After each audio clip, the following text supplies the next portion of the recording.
The House Chairperson.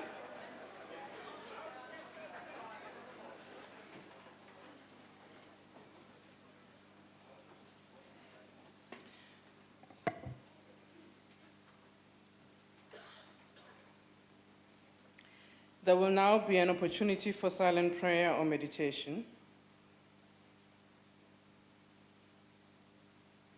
Please be seated.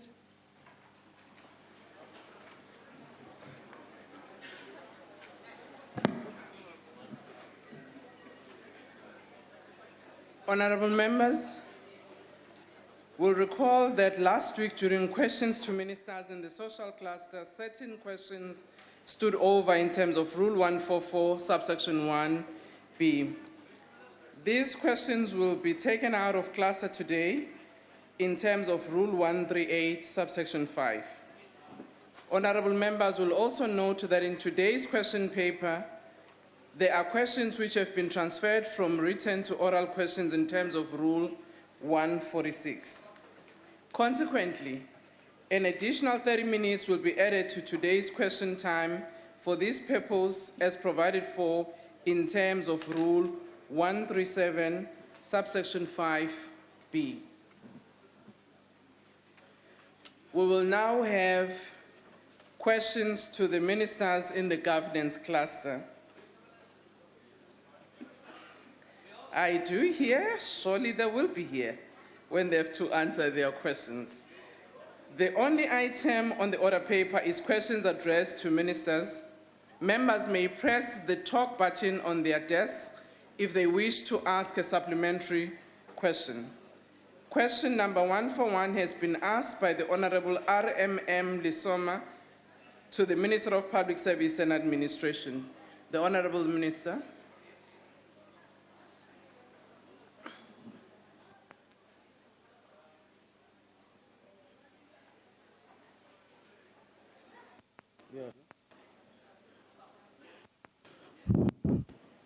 Chairperson? Yeah. Sorry, I know I'm not the minister and I don't want to disturb the Honourable Minister. Order. Honourable Member, Yeah, what is the point of order? Chairperson, it's been brought to my attention by the Honourable Whip here of the ANC now that she understands that the Minister of the Woman in, what you call her, Minister in the Presidency is not going to be available to answer questions. So I really don't know how we're going to deal with it because we've just been informed now. And earlier on, I think in the Whips Forum, we were told that every minister would be here to answer questions.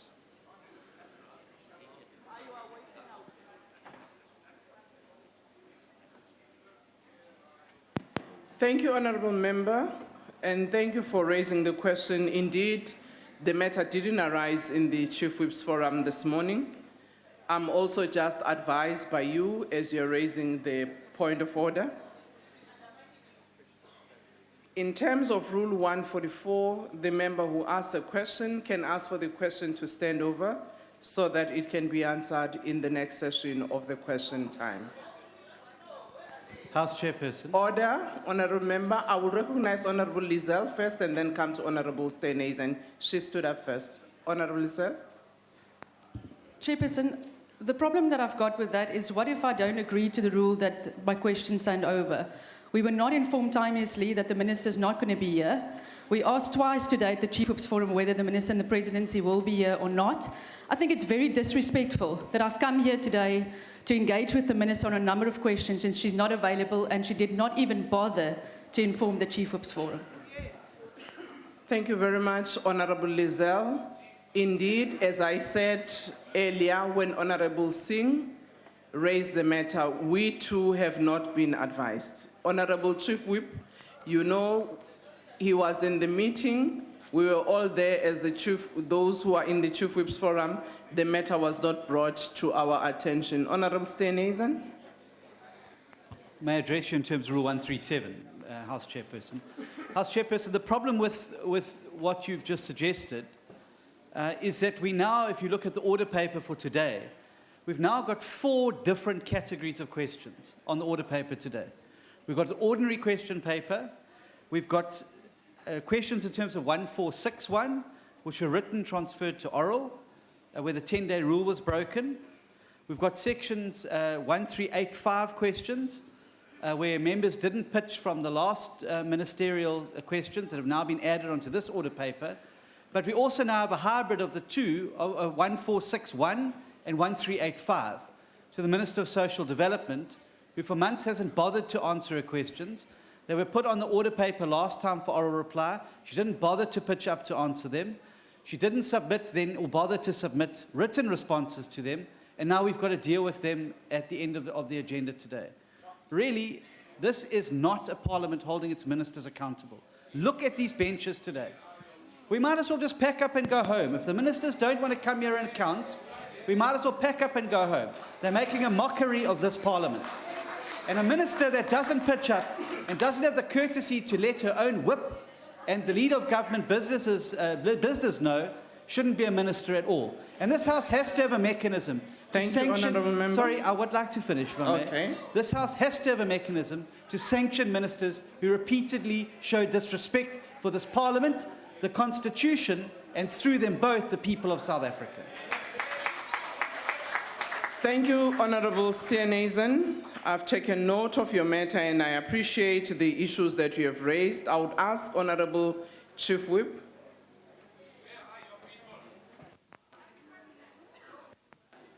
Chair, you are correct. We are all from the Chief Whip's Forum. We never received any notification on the minister not being here today. Therefore, if there is any notion that the minister will not be here, we'll go and check that, because we are also hearing, like you, House Chair, for the first time in this sitting that the minister won't be here.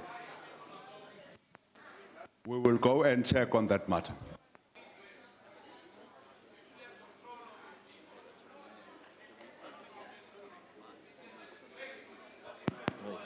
Order, honourable members. I've taken note of the issues that have been raised with respect to this matter, and I would really appeal that you allow the presiding officers to deal with this matter with the leader of government business, because indeed, we had raised this matter with the members of the executive that when there are issues where there will be difficulties, we need to be informed timeously. So I would really appeal that we don't go into the debate on this matter. Members have already expressed their displeasure. Order. Honourable Nkwankwa. Members would like to debate. I've noted Honourable Nkwankwa, Honourable Shibambo, and Honourable Member from the Filtane. Yes. Honourable Nkwankwa and Honourable Singh. House Chair, in principle, I don't have a problem with what you're saying, that the presiding officers will deal with this matter. But we've been there before. Remember, there was a sitting where there was poor attendance by the members of the executive, and the speaker said exactly the same thing that you are saying today. I understand that it's not your fault per se, but it's clear that the executive of this country does not respect this parliament. Their actions, it's very clear. They mustn't say no, because we've been saying this thing over and over again. It doesn't matter, we can even use the rules, quote from the rules, for instance. But the problem is that this matter has to be nipped in the bud, otherwise there's no point in us coming here to have 3-hour question sessions with the members of the executive. The minister is here. Order, members. Can I allow Honourable Nkwankwa? You can finish your input. No, of course I can still finish my input. The poor attendance is not something that is happening today. It's a problem that we've experienced in this parliament that requires the attention of the executive authority of parliament and government to deal with it. The fact that Minister Khadebe has just walked in does not change the fact that this is a problem. It's a long-standing issue that has not been resolved. Thank you, honorable members, Honorable Shibambo and Honorable Filtani. Order, honorable members, there were speakers who had asked to make their point of order, and I'll recognize them and then summarize. No, Chair, I think that as a matter of principle, we should devise mechanism to act against truant ministers that do not come to Parliament to answer questions, because it renders us useless as this institution. When we come here, we've got primary responsibility of oversight and holding the executive accountable. How are we going to hold them accountable when they come here? So we have to have a mechanism. We must take as part of that engagement we had in the Rules Committee. When we go in that urgent meeting, we must find mechanisms of dealing much more decisively with ministers that do not come to this house to be held accountable. They must be told to resign. If they are not serious about work, they must stay at home. They must just leave this thing because they are not willing to be held accountable. And it's not like they're doing anything. We just want to remind them that you must try to do something so that our lives are taken forward and we've got something to do, not what they've been doing now. Thank you. Honorable Filtani. Thank you, Honorable Chair. And this just to remind the House that when last the President was here, and I put a supplementary question to him about what he does when a minister does not perform according to their contracts. He had a simple answer. He said he would blame it on apartheid. So even as the chief whip of the ANC says that they are going to look into the matter, they must bear that in mind, that the President will not be the last hope. He has already exonerated himself, putting all blame on apartheid. And so the ministers are covered. They don't have to perform. They are covered. Thank you. Thank you. Honorable Singh. Thank you, Honorable Chairperson. As the first member to have raised a point of order about the absence of the Honorable Minister, may I apologize through you to the Honorable Minister. I see she is here, and we are very sorry, Minister and Acting President, I might say, to have said the things that we said. But we were informed, Chairperson, but we were informed by the whip of the ANC, Honorable Dubazana, who is at the back, that the Minister would not be here and that she is in Pretoria. Maybe she's taken one of those quick jets from Pretoria to here, but she is here, and we sincerely apologize to you, Acting President. But having said that, Honorable Chairperson, I'd like to draw your attention to Rule 143.1 and 143.2, and would like you to pursue with the table and the Secretariat whether indeed members of the Executive comply with these rules. And if I can read them very quickly. Rule 143 is unanswered questions for oral reply.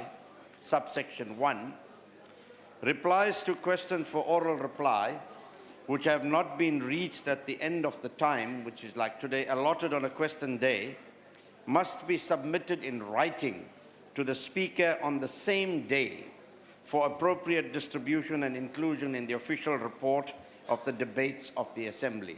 Now, I don't believe, Honorable Chairperson, that this has been happening.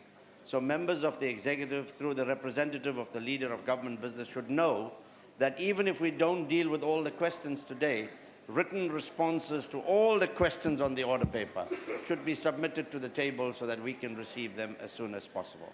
Thank you, honorable members. Honorable members, can I just address you? We have had a discussion here which was occasioned by the communication that was forwarded to an honorable member who had asked the question to the minister. And such information was indicating that the minister would not be available today. The matter, unfortunately, was brought here when we all were in the Assembly, without any prior notification of the Chief Whip, as well as the party concerned and the whip of that party. We therefore had to allow members to voice their concern on this matter. And unfortunately, what has transpired is that such information received was not correct, because then the minister came through.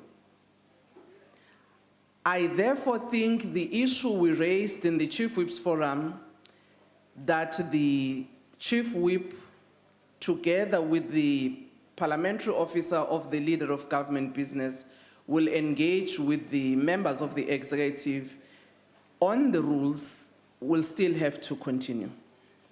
So that none of us, even though we appreciate that these rules are still new, so we are still struggling in terms of the implementation, however, we must ensure that we assist the House to do its business as we would want to, without any hindrance.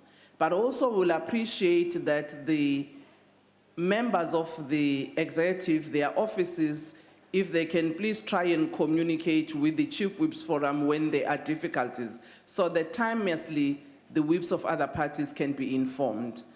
I hope we are all going to close this matter now and proceed with the question time as we are supposed to. Thank you very much, honorable members.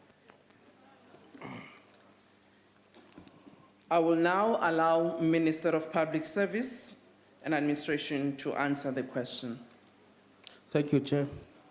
Following Resolution 1 of 2012, the multi-year agreement deal, dated 31st July 2012, the Public Service Coordinating Bargaining Council, PSCBC, Resolution 7 of 2015 was signed on the 27th of May 2015, which gives effect to Government Employees Housing Scheme, JEHS.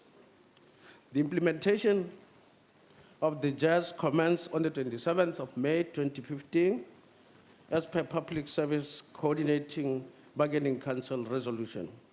In terms of this resolution, the employer is responsible to administer, operate, and manage the JEHS with due consideration of labor as a key partner in the governance of the scheme.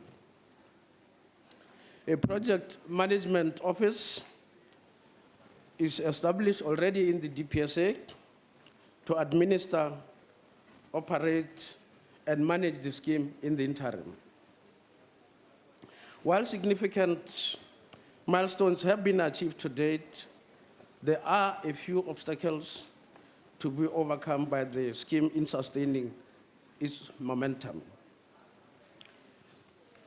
The obstacle encountered in the implementation of the JEHS include the following.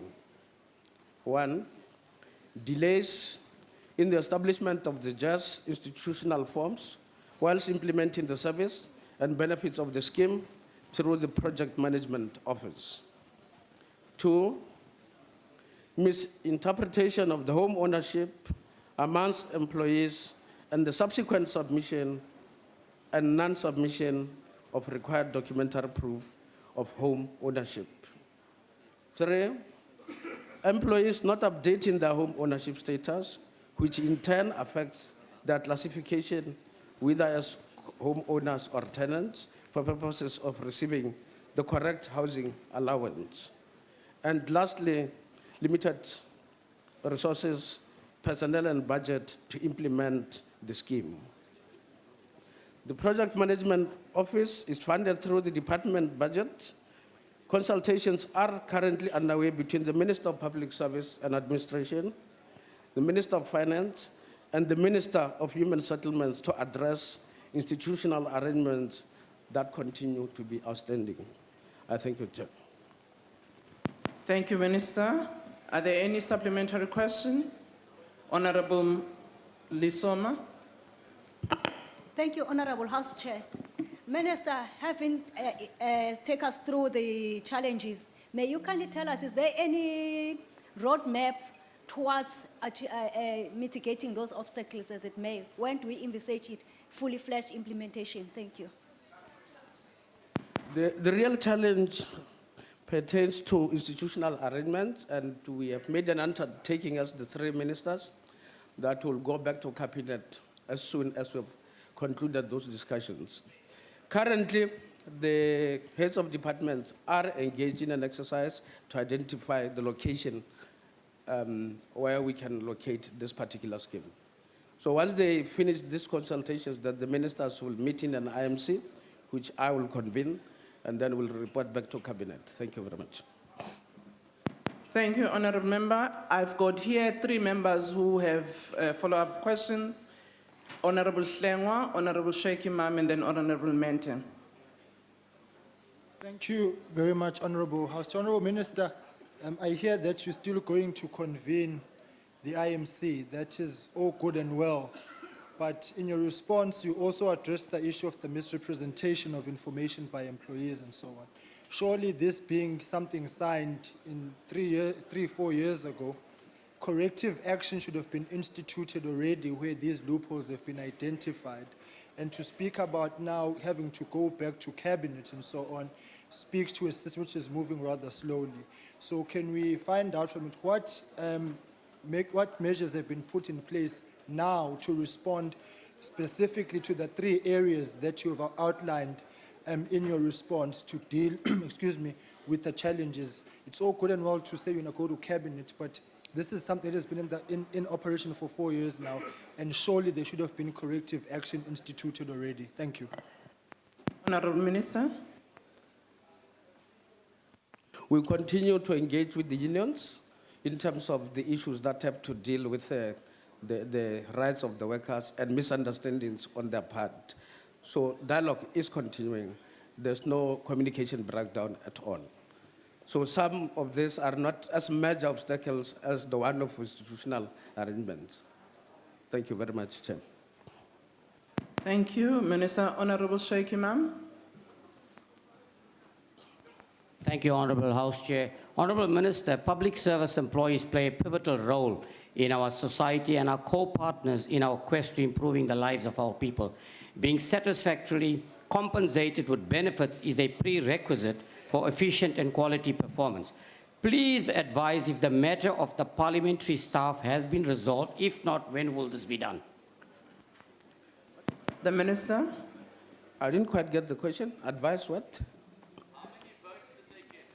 Minister, the issue of the parliament, the impasse on the parliamentary staff and parliament, if that matter has now been resolved. I don't understand. No, I don't understand the question. It doesn't seem to reside with us. It seems to belong here with Parliament. I think so. That's why I'm getting confused. Honourable Mente. Thank you. Let me just sit down. Honourable Mente. Oh, Honourable Ngoniso taking the question. It's Mente, yes. You are correct, Chair. Oh, okay. Okay, Honourable Minister, my question is going to be in 2 parts. 1, the intervention that you have now for the public servants who do not own homes is a mere 900 rand. That does not even rent a shack. And your department is not intending to increase that money to a sufficient fund that can at least accommodate the public servants in a way of renting a proper, decent home. Number 2, your office has been sitting with the GEHS agreement, the Triple SBC agreement 2012 number 1, for 4 years. And you are delaying it, you are coming back here, you are the 3rd minister to tell us the very same thing, that your office is busy, the processes are ongoing and everything. When are you giving public servants decent homes because they cannot afford them? Thank you, Honourable Member. Minister. Thank you very much. I appreciate the question, and I want to respond as follows. On July 2016, the PIC hosted a business breakfast as part of its commercial announcement of the investment it has made in support of this particular scheme. The partnership between the Department of Public Service and Administration and Public Investment Cooperation, PIC, has enabled the PIC in terms of its developmental investment policy to invest in support of the scheme that houses the civil servants.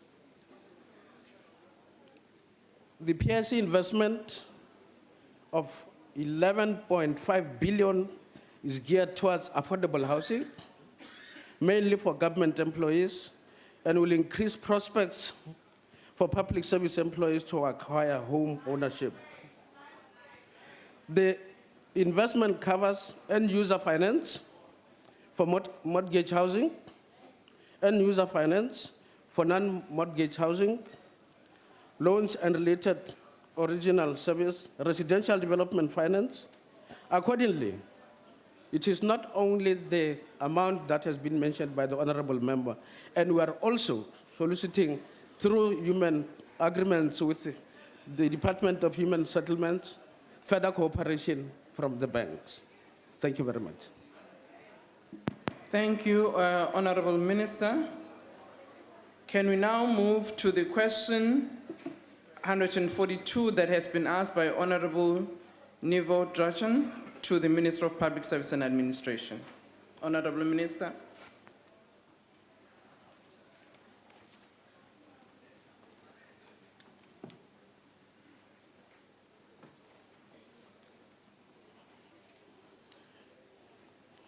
Yes, the answer is yes. The NSG offers quality trainer professionalization and development programs to prospective facilitators, both formally and informally. They assist them to be committed, understand the work environment, have realistic expectations of themselves, the work environment, and their supervisors and colleagues. There is a direct relationship between well-developed officials and job satisfaction, awareness of management practices, positive ethos, and career prospects. The highest cost incurred in delivering training programs is related to the remuneration of the facilitators.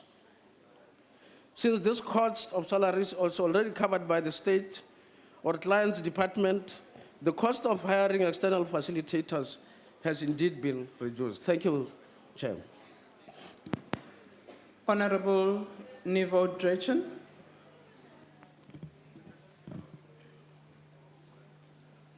Thank you, Chair. Thank you, Honourable Minister, for responding to my question. My follow-up question is, can the Honourable Minister please explain where is value added to the career development of public servants? Thank you. Honourable Minister. Can they repeat that question? Where is there? Where is the value added on the human development of public servants? Well, the NDP requires that we have an efficient and effective civil servants.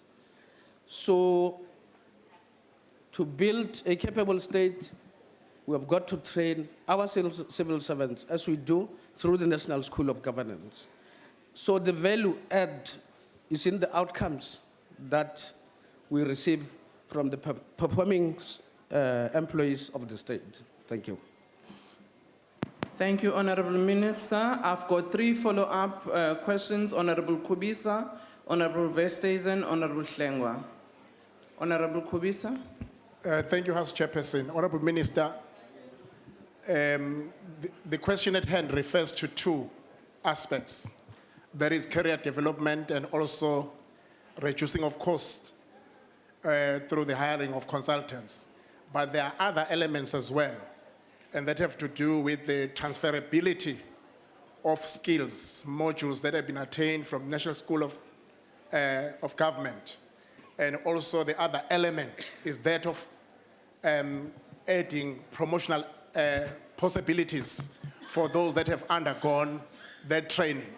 That might also include the issue of prior learning also. What would you say with regard to the 2 elements that I've referred to? I know that you might not have numbers or statistics readily available with regard to those that have gone to the National School of Government, but just to refer to the 2 elements that I've referred to, what is your take on that one? Honourable Minister. Well, if I understand the question, the first element has to do with trainability, to train, to give skills. And the second one is to make sure that you somewhat assist in the promotion. That is the path that, the work path that the employees of the state can anticipate. So indeed, I don't have the statistics, but the National School of Governance assists us to empower our workers. And when the posts are available and they are so equipped, they're able to apply for promotion, and that's the way we deal with the matter. Thank you. Chair. Thank you, Honorable Vesthuizen. Thank you, House Chairperson. Minister, the Portfolio Committee learned some time ago in a presentation by the National School of Government that its purpose is to train public servants to become good cadres, which is a Soviet propaganda language. Now, Minister, as you know, the first step in the in-service training of cadres is the compulsory induction program. Now, the National School of Government has a monopoly on the training of this induction program, and when asked this morning about the serious backlog and the growing backlog of servants completing this program, the head of the National School of Government informed the Portfolio Committee that they are experiencing serious logistical problems in the rollout of this program. Minister, what are your plans to address this growing backlog? And when will we see a situation where public servants' careers are not hampered by the logistical challenges experienced by the National School of Government? I thank you. One of the great initiatives that the National School of Governance has taken was to begin to deploy civil servants to train the new entrants to the civil service. We are using both the retired and the new the members of the senior management to train our people. That should assist in supporting the initiatives, because what we'll be doing, we focus on training the trainers, and the trainers then are distributed through the system. I'm sure we'll overcome those backlogs. Thank you. Honorable Hlengwa. Thank you very much, Chair. Honorable Minister, this morning we were informed by the NSG about the budget cut that they've had to experience in the current financial year of about 66%. And so maybe in the first instance, how do those budget cuts affect the programs that you have? Because if this is a priority for government to upskill and capacitate, surely then it should, the budget should be a priority to ensure that there's money. But the major issue is employing people who do not meet the minimum requirements at the outset. And then when they are in the job or in occupation, then we want to correct that when they've been employed.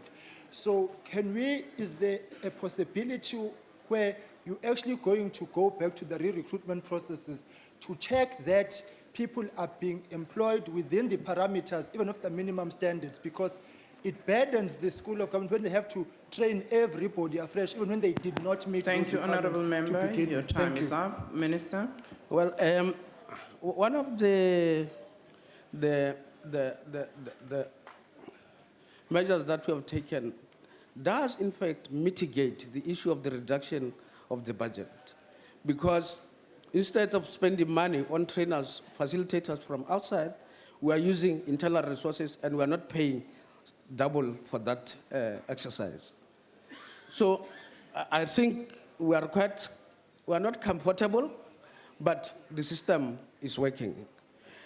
And the issue of recruitment, I accept, is very important, and we do need to look into directives, to look into what sort of cadres or what sort of employees enter the system qualified.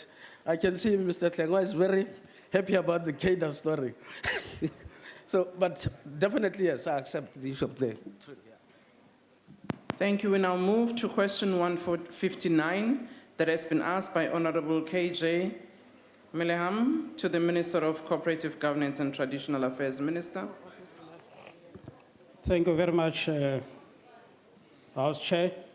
House Chair, since this question was directed to the 8 metro municipalities that we have in our country, the metro municipalities were requested to provide responses that include advertising on medium platforms such as electronic and print media, billboards, and online advertising, respectively. Now, the following information has been collated. The City of Cape Town spent 12.4 million. City of Tshwane spent 3.4 Order, honorable million. members. Ekurhuleni spent 2.2 million. Buffalo City spent 680,000. Nelson Mandela Bay spent 1.9 million. eThekwini spent 6.2 million. And Mangaung only spent 644,000. This is the information that has been collected from all metro municipalities except Joburg, which didn't respond as we prepared this question. Thank you very much. Thank you, Honorable Minister. Honorable Mayor. Honourable Minister, I wonder why the City of Johannesburg didn't respond, possibly because they wasted so much money in the process. And I'd like to ask how all that spending has worked out for the ANC in Johannesburg, Tshwane, and Nelson Mandela Bay. Not too well, I'd imagine. But seriously, Minister, will you consider issuing a regulation to clamp down on self-promotional advertising by municipalities, provinces, and SALGA in the period from the promulgation of any election until the day after elections? And if not, why not? Minister. The reality of the matter, House Chair, is that the current legislation provision caters for how municipalities should handle issues of marketing, branding, and advertising. So if honorable member suspects any act of irregularity or non-adherence, I will advise him, as someone who claims to be a very, very responsible citizen, to advance such information so as we can use the current provision to tackle that issue of non-compliance. There's no need for promulgation. The current legislative provisions are quite succinct to cater for his concern. Thank you very much. Honorable Verstesen. Honorable Verstesen. Oh. Honorable Shlengwa. Oh, sorry, Honorable Ollis. Thank you, Chairperson. I don't know how the buttons got mixed up. Honourable Minister, the point that we're making is that you are allowing city councils to waste taxpayers' money, putting the face of a politician, Parks Tower, on every poll in Johannesburg. You've dodged the last question. The question is this: will you not take steps to stop the waste of taxpayers' money promoting politicians at election time on big billboards in the cities? Will you not take the action? It's your job. Honourable Minister. Thank you once more, House Chair. As indicated, the current legislation provides for such activities. Now, if there's any non-adherence to the provision of the law, I will urge members to submit the evidence so as it can be followed. Because some might argue, if you look at the spending trend here, the municipality that is spending a lot of money here, in the figures that I've given, is the City of Cape Town at 12.4 million. Now, what I'm saying here is that indeed we will continue to strive to expose some of these practices that are not adhering to the law. Now I'm urging the member to make a submission so as we can follow up on the matter. Thank you very much. Thank you, Honorable Shlengwa. Honorable Minister, maybe the question should be, these adverts, are they actually responding to the challenges of poor service delivery, shortage of services? Because you have smiling mayors putting up statistics on billboards that they've built 86% of houses, they've rolled out this and that about electricity and so on. Things which really do not assist people improve their lives and have their lives better.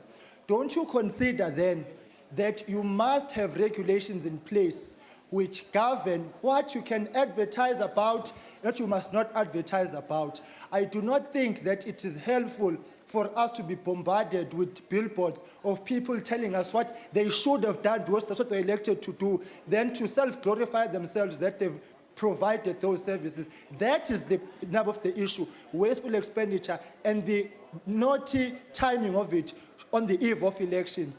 That's Thank what I you, want to Honorable know, Member. Your time is up. Minister. As Chair, the reality of the matter is that if you look into the objects of local government as provided for in the Constitution, the issue of local economic development is very, very central. Because without a solid economic base, municipalities will strive to realize appropriate revenue streams. Now, as part of local economic development, advertising the work that is done by municipalities is very, very critical, because if we want to lure investors to come to municipalities, just for argument's sake, then they'll have to know what is the services that are provided by these municipalities. So if we don't do this, we don't allow municipalities to brand their work, obviously the mayor is the face of the municipality, of the city. So obviously you can't brand the municipality without giving a face to it. So I don't see any problem with mayors obviously articulating on the performance of their municipality as a way of popularizing the good work that they are doing in their municipality. I thank you. Honorable Koza.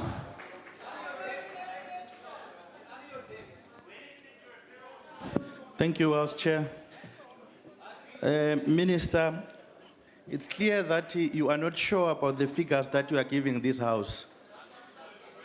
It's a known fact that ANC used public money for its campaigns and hid with advertising. How is your department going to make sure that such does not happen at all? Honorable Minister. Honorable Member, you know, at times it's important that we become good listeners. I've just given a response. If you think that you have information that indicates that any municipality, not only the cities or the metros, has deviated from the provisions of the law when they did this particular activity, please bring forward that information. Thank you very much. Thank you very much. We now move to question 144 that has been asked by Honorable Z.S. Lamini Dubazana to the Minister of Public Service and Administration.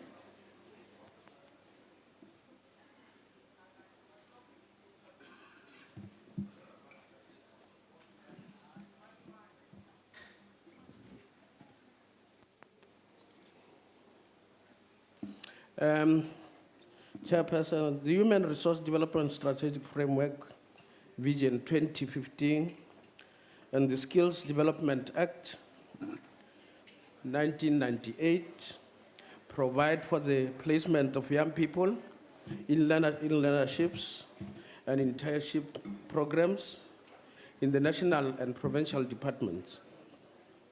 The intention is to establish an effective and efficient internship program aimed at bridging the gap between academic study and competent performance in the workplace by offering structured internship opportunities to students and unemployed youth. The intended outcome of the internship program is to enable school leavers and unemployed graduates to gain practical work experience over a maximum period of 12 months.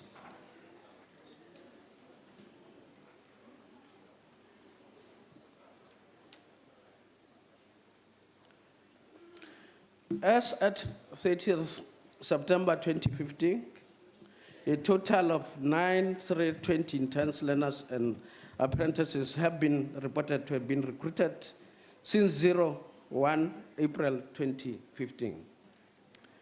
For the period since January 2012 to the 30th September 2015, a total of 50,988 individuals who had been recruited as either interns, learners, and apprentices have been absorbed into departments on permanent or contract employment. Thank you very much, Chair. Thank you, Honorable Tubazane. Thank you, House Chair, and thank you to the Minister. However, we do understand that even if the interns were recruited and being placed, the ANC would like to know whether various departments are indeed monitoring the knowledge and the skills that have been achieved by those departments. Is the instrument for monitoring in place, or there are plans to do such monitoring? Thank you. Minister? Well, those that we employ or absorb into the departments are easy to monitor. But those who leave the departments after their internship and go into the private sector, the department does not follow them through. Thank you, Chair. Honorable Mulder will be followed by Honorable Vesthuizen and Honorable Mbata. Chairperson, that was on the previous question. Luckily, I wanted to ask the Minister about advertising, not on this one. So thank you. Thank you very much. I would really plead with the table staff if they can assist, because it looks like some members, their names get reflected here when they've not raised their hands. So it will be Honorable Vesthuizen, Honorable Mbata, and Honorable Hlengwa. Thank you, House Chairperson. Minister, thank you for sharing with us the figures for internships. I think you will agree that they are quite modest. Just this morning, the Portfolio Committee was informed that your department currently employs only 5 interns. Minister, when will we see government, and particularly your department, taking the unemployment crisis amongst the youth seriously and start giving opportunities in vast numbers to young people while also building the skills base in the public service? I thank you. Honorable Minister. Well, I think we are faced with a financial crisis as we speak. The whole country, I'm sure, will be alive to that fact. So that limits our ability to intervene in a very decisive way. However, if we collaborate with the sitters and others, we should be able to find resources elsewhere which are budgeted for, and then some of them can be redirected into our own programs as the department. Thank you. Honorable Mbata. Honorable Minister, I must say, in your previous job, you were very eloquent. I think this job is boring for you. That's not the question, Honorable Mbata. Yeah, this is true. Honorable Minister, the internships cannot be provided without the assistance of the sitters. Now, in your various departments of state, you have been found to be the most defaulting. Your numbers are not only modest, in fact, they are the killer to the futures of young people, because the state should be the major absorber of young people. Now, beside that, there is a great inconsistency in your department in the pay structure of the interns. Some are paid as low as 2,000 living in Port Elizabeth, Johannesburg, and East London. That does not even feed a chicken in Honorable President's house. Order, Now, Honorable Mbata. It's already 5 seconds over. Oh, sorry. The question So is... that the question concludes your question. The question I is... think the minister has heard your question. No, here is the question. When are you going to standardize the pay structures of the interns? Thank you, and Honorable make sure that they Mbata. are not exploited by the state departments? Thank Honorable Minister. Honorable Chair. Order. I just wanted you to note what Honorable Mbata said. The minister looks so demoralized. Order, Honorable Malima, can you take your seat? When you were in mining, you were so energetic. Honorable Malima. I don't think you like this department, honestly.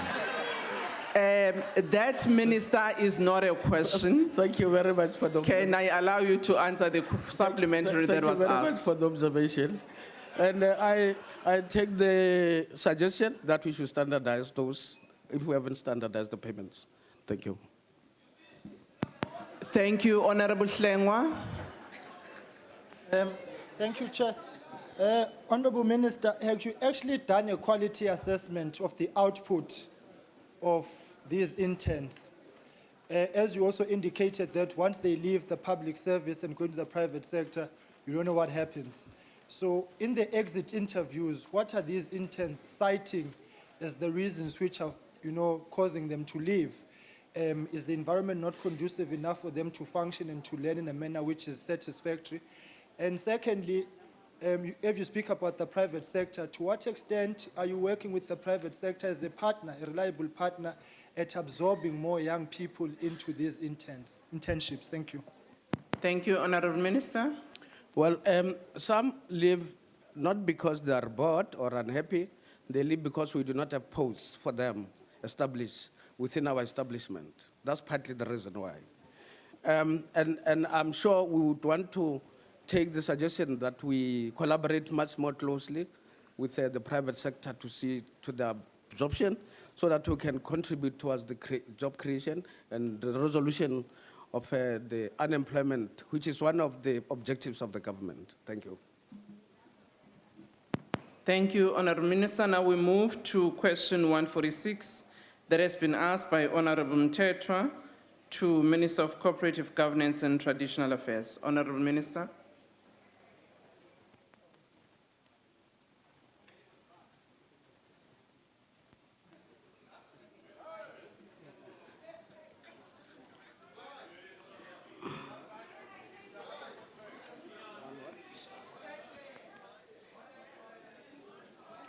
Order, honorable members.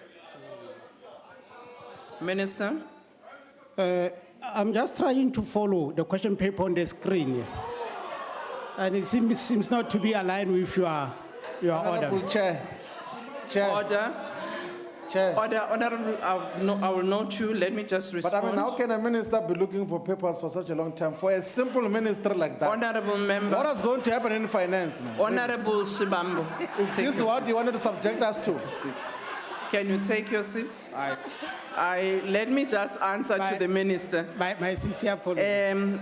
Honorable Minister, if you look at your order paper, it's consistent with my guide here. So we are now doing question 146. 146. Thank you very much, House Chair. My sincere apology. I think there was a mixing of papers here. Honorable Member, the people of South Africa have the right to protest in a peaceful and ordinary manner, and this is a constitutional provision.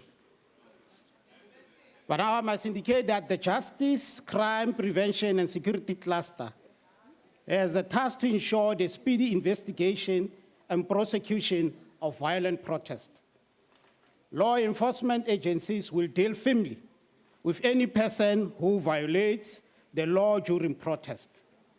The South African Police Services Public Order Police Unit is capacitated to effectively and professionally deal with violent protest action. Training in crowd management has also been extended to cater for Metro Police in our various provinces. Community participation, of course, is a very, very crucial aspect of our local government system. And in this regard, 99% of all police stations have implemented operational community policing forums, community outreach programs leading to numerous crime awareness programs throughout the country.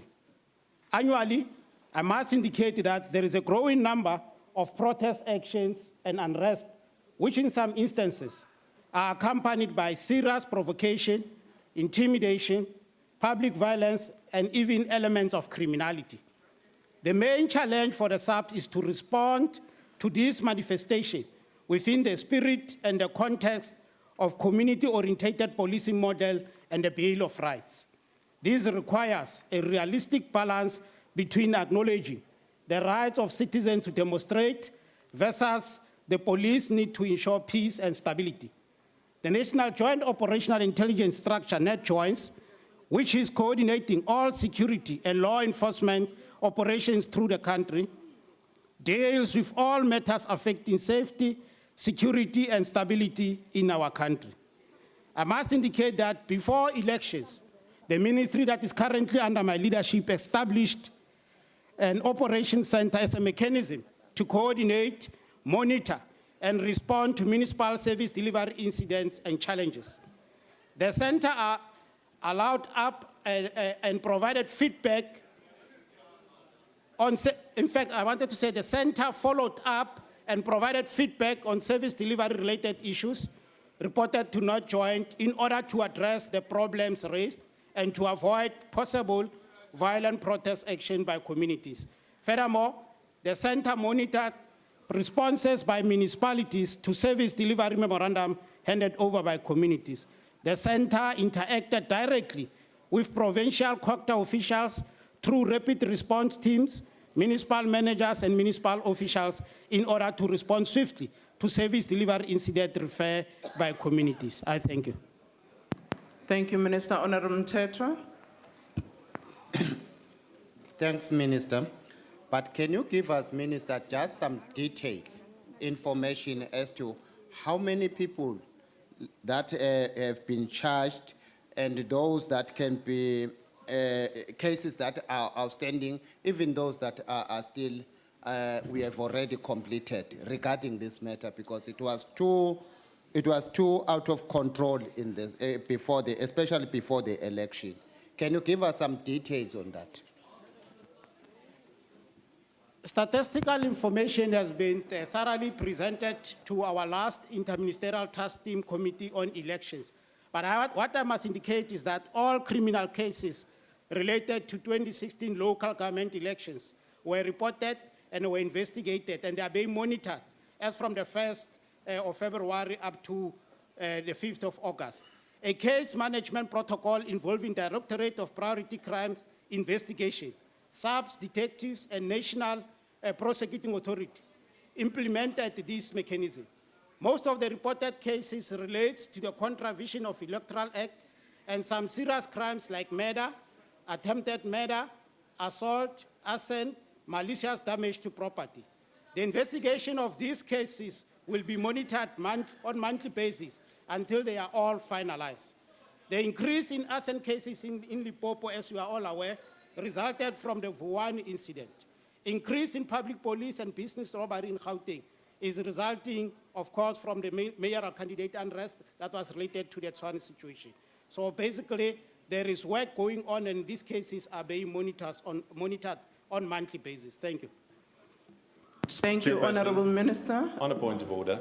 Yes, Honorable Ollis. Could you request when ANC members fax their follow-on questions that they send us a copy as well? Honorable Member, in terms of the rules, you know that on the questions that relate to statistical figures that the Minister may not have in terms of the follow-up that was asked by Honorable Mtetwa, those can be sent to Honorable Mtetwa, you know, in a written form.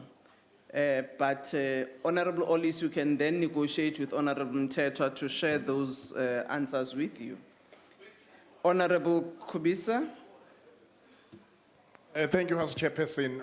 Honourable Minister, without downplaying the issue of burning of property and infrastructure, but some of these service delivery protests are somehow linked to issues of service delivery, non-service delivery, and also looting, squandering of the public purse. For instance, the Auditor General reported that about 20 billion went missing, either through wasteful expenditure or otherwise in the previous financial year. In your stint within this department, how deep is that problem, and can we link it to this service delivery protest? And what is it that you can do in order to cap such? Honorable Minister.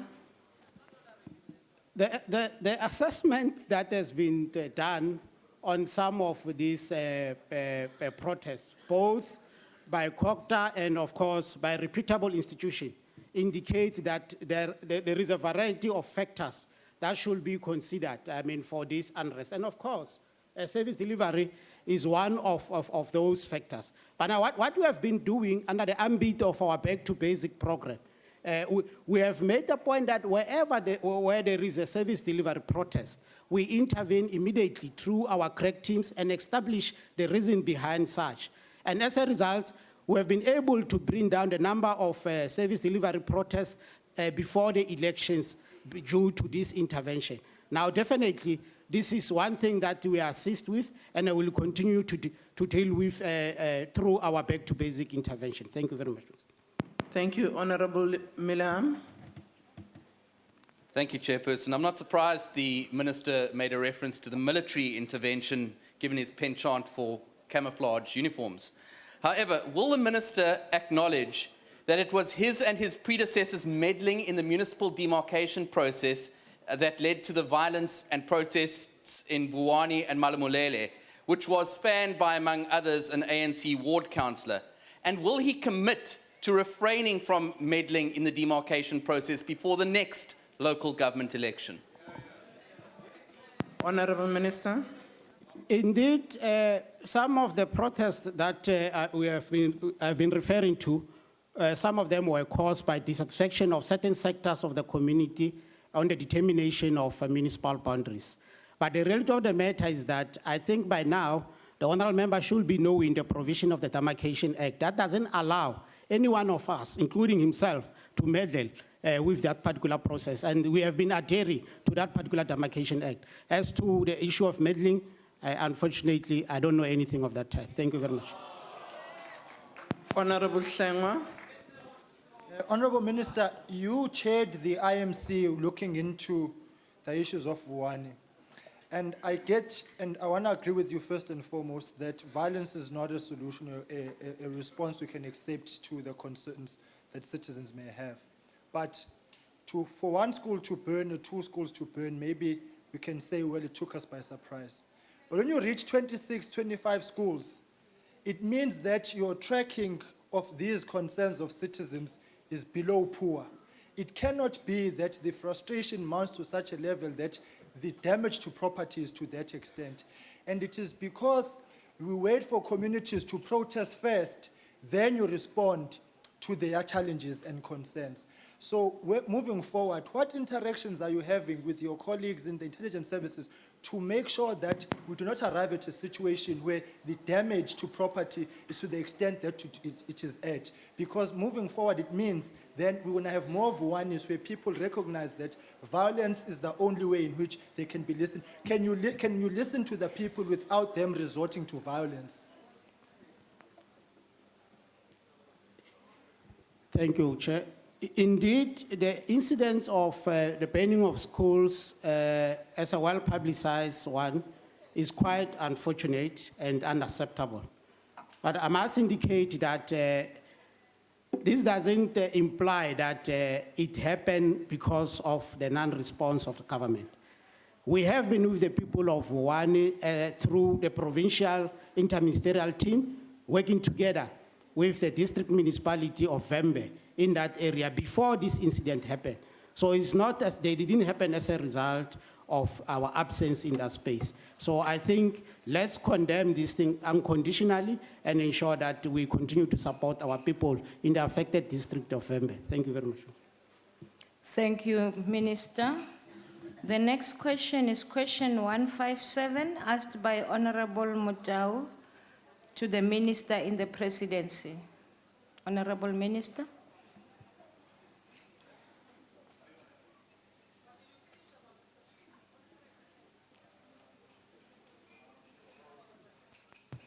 Thank you, Chairperson. The answer to the question is that we have not conducted any investigation to determine whether the private sector is reluctant to support the NDP, because on the contrary, the private sector has shown great support for the NDP. Fundamentally, to the success of the NDP is partnerships with the private sector. It is not important that we understand that initiatives by government are not undertaken in isolation and form part of a broader mandate to expand economic opportunities and improve the lives of our people. I can give few examples to illustrate the support by the private sector in the implementation of the NDP. As you know, we do not have a state construction or state manufacturing company, and all the infrastructure government is currently building is undertaken by private companies. These projects are structured and financed by both foreign and local investment companies, including South African banks.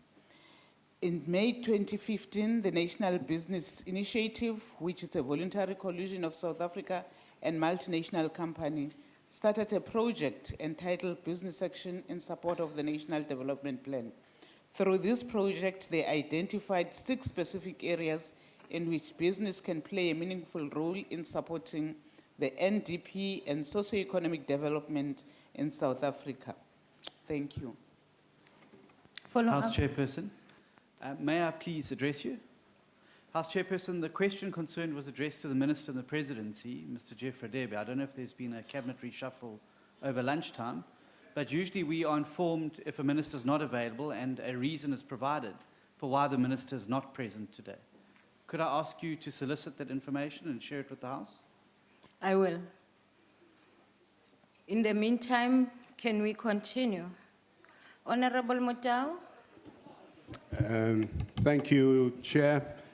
To say I am disappointed is to put it mildly, because I brought the big book here, which I would have been waving at Minister Radebe. This is the NDP. This is the book that tells us where we should be going with unemployment and employment. Unfortunately, he's not here, but be that as it may, Minister, and I hope you can convey that to Minister Radebe, the unemployment crisis in the country, particularly among young people aged between 19 and 35, is probably the biggest imminent threat to the stability of our young democracy. We believe that now is the time for government, labor, and business to come together as equal partners to tackle and resolve this unemployment scourge as the NDP enjoins us. I believe, Minister, that we need to be conscious of the simple fact that this Parliament should be putting together its brightest minds to come up with the best possible remedies to apply to the deteriorating unemployment situation. We have 9 million people unemployed now. The NDP says by last year we should have been at 20%, we're at 26% now. Would the minister, and I'm referring here to Minister Radebe, would the minister consider asking the cabinet to convene the National Planning Commission to, 1, organize and manage an economic codessa so that we can take on and resolve this challenge of unemployment that is threatening our democracy. Thank you. Honorable Minister. Thank you, Honorable Member. My apology for not mentioning that Minister Radebe is in cabinet. There are serious issues they're dealing with. He had thought he would be here. But nevertheless... Point of order. Point of order. Honorable Minister, take your seat. Honorable Steenhuisen. The point of order is, in terms of the Constitution and the rules of this Parliament, members are accountable to this Parliament. Now, I accept there's serious business in Cabinet, but is the Minister suggesting that business of Parliament is not serious? Thank you, Chairperson. It is serious, I agree with you. Just getting to the question asked about why is government not convening, or through the National Development Plan, a national commission which will intend to address matters of unemployment and our young people. I need to bring to your attention that there are various programs which government is undertaking at various levels. When you look at the participation or programs held by private companies together with government in trying to address the matter. But also I want to bring to the attention of the member, you don't have to wait for a CODESA to deal with South African programs. There are various forums which are being called on regular basis, which intend to deal with the challenges faced by this country. And I don't think any of those fora which have been convened have been exclusive. Any member of Parliament, including yourself, anyone who believes wants to contribute to the betterment of South Africa must be able and is welcome to attend it's not just a CODESA which will, or another national CODESA or commission which needs to pull us together. The commission itself have various meetings to try and find and address solutions of South Africa, including the private sector.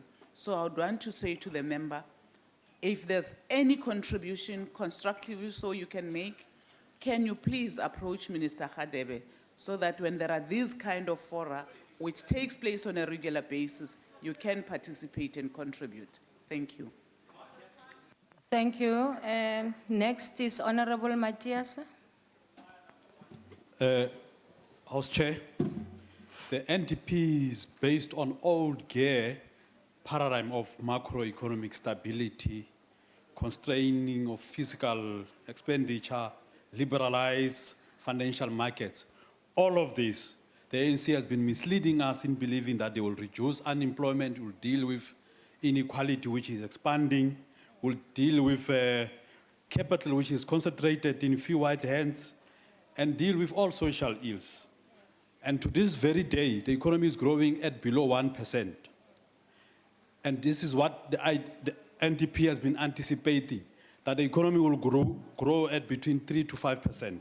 We want to know today, with all of these failures, what is the government of the ANC doing to see that it reverses the scale, it reverses what has been a bloodbath of unemployment, it ensures that there is job creation, and what evidence can the NDP give to ensure that the economy is brought back to its positive growth?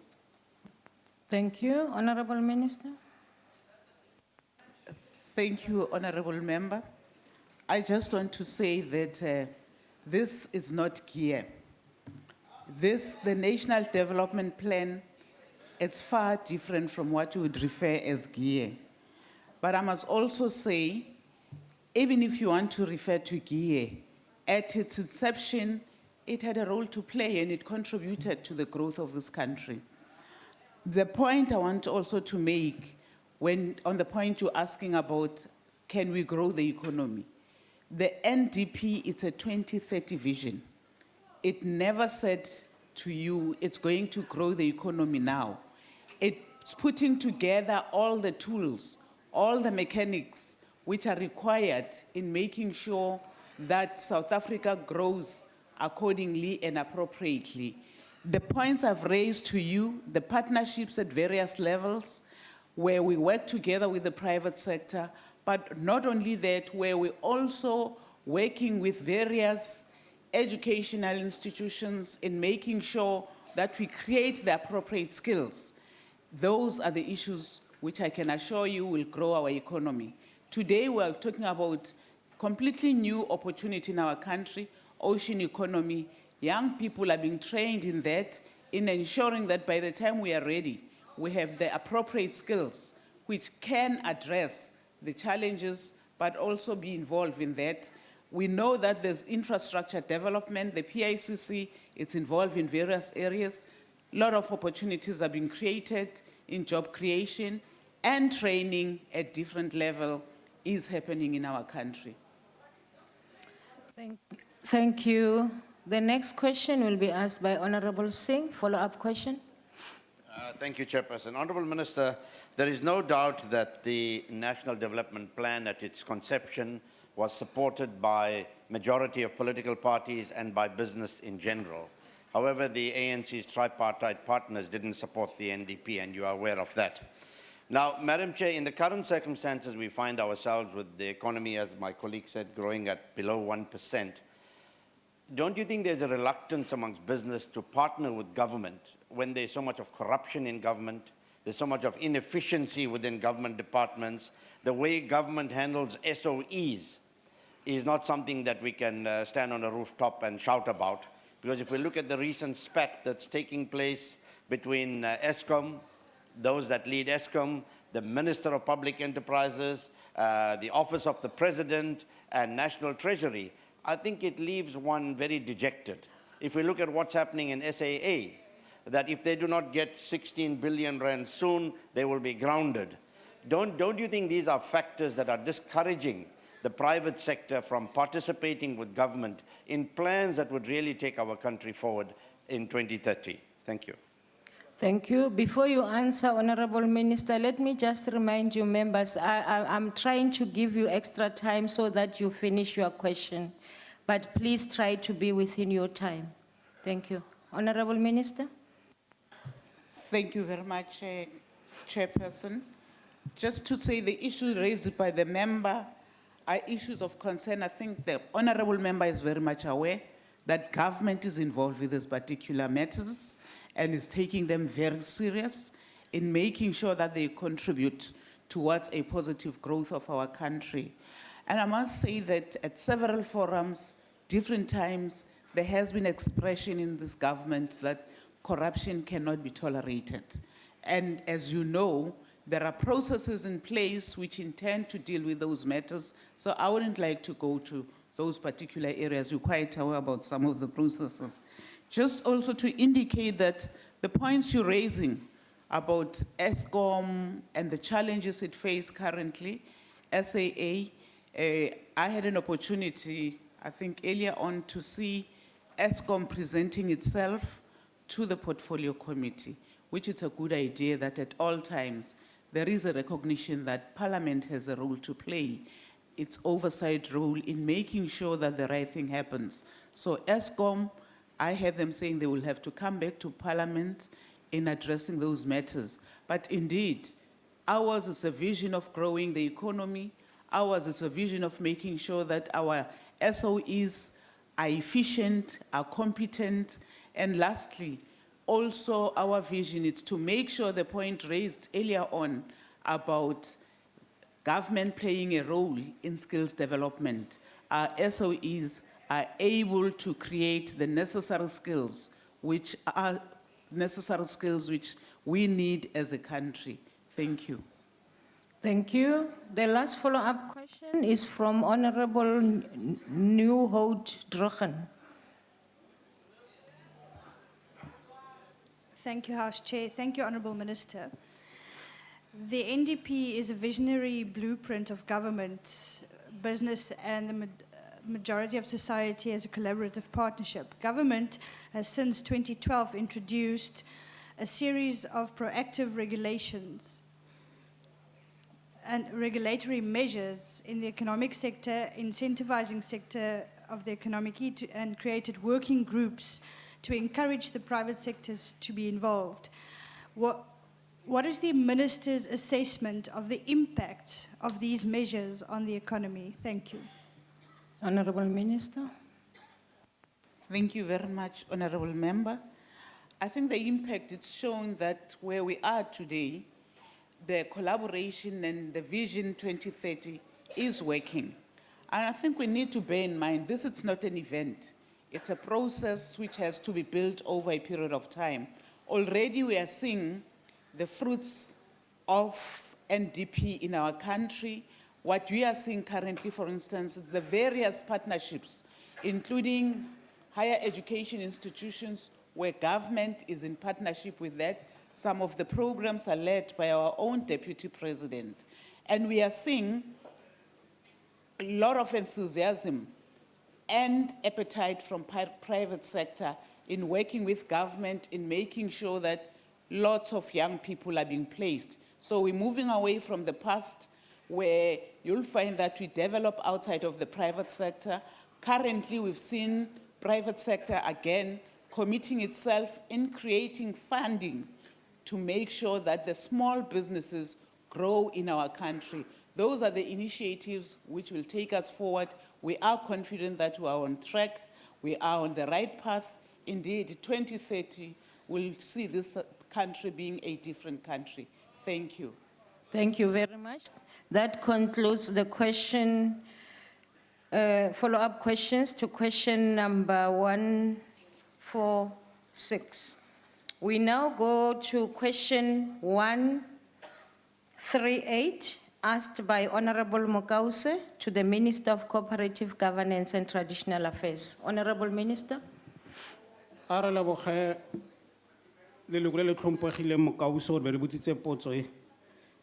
Thank you very much, House Chair. The answer is no. As a minister, I've not approached National Treasury for funding relief for municipalities. I've done such because in government, there is an approved process for provision of funding to municipalities. And that process is done through the division of revenue framework. So there's no scope for me to approach the Treasury for any additional funding that has not been provided for as such. And maybe to take this opportunity just to remind members that at the beginning of our term of office, we are all trained on budgetary processes. And this is one thing that came out very, very sharply, budgeting processes of the country. So I hope some people didn't miss their classes or their induction classes. The issue of the financial health of municipality is attended to through a support program driven by the National Treasury, where financial recovery plans are developed and implemented to assist municipalities to improve their financial health without necessarily providing them with additional funding.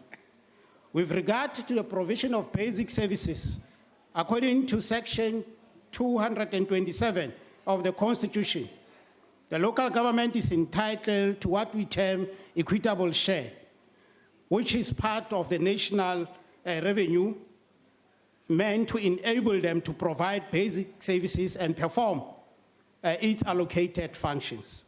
The local government equitable share, as you are all aware, unlike other grants, is an unconditional transfer that complements the income that municipalities can raise from the sources of own revenues available to them.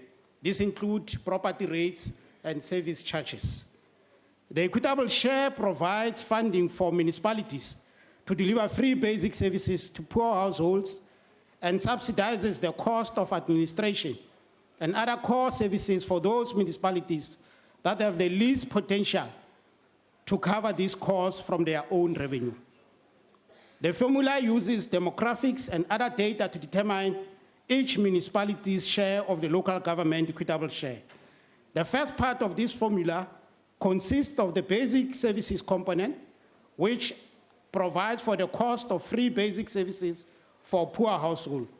The basic services component helps municipalities provide free basic water, sanitation, electricity, and refuse removal services to households that fall below an affordability threshold. The second part of the formula enables municipalities with limited own resources to afford basic administrative and governance capacity and perform core municipal functions. Most municipalities should be able to fund the majority of their administration costs through own revenues, but because poor households will not be able to contribute, the equitable share includes an institutional support component to help meet some of these costs. I thank you, House Chair. Thank you. Honorable Makausa.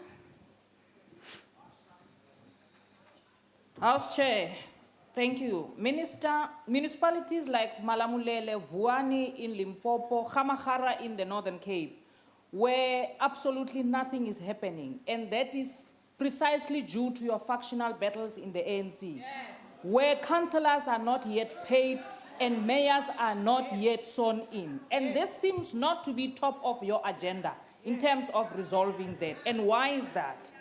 Given the fact that there are limited resources at municipal level, yet municipalities, even those that are struggling, continue to make use of consultants. And you seem to turn a blind eye on this. Why is that, Minister? Is it because some of the people and consultant linked to you are benefiting? Honorable Minister. Inter alia, our Back to Basic program provides for a pillar on development of institutional capacity. Through that pillar, there are clear programs that we are developing with affected municipalities through the leadership of their relevant provincial MEC's offices to make sure that these municipalities are assisted to attend to the challenges that they are facing of capacity. But the result of the matter is that our first assessment has indicated that most municipalities where there is poor economic base, lack of revenue streams, these municipalities find it very difficult to learn the required skills. And that's why through our program of Back to Basic, working together with National Treasury, we are able to intervene in those municipalities and assist. So that work is continuing, and there is a lot of good stories that is coming, that are coming out of these particular interventions. Thank you.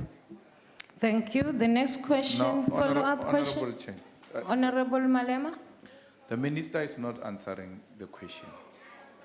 Because the question is very specific. There is no municipality at Malamulele.